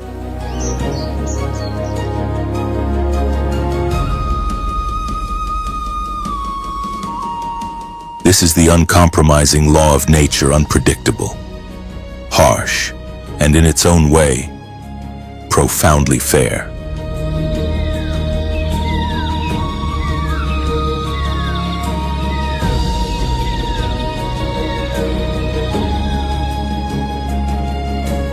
If this journey through the battles of the wild has moved you, inspired you, or taught you something new, consider supporting the channel by liking the video and subscribing.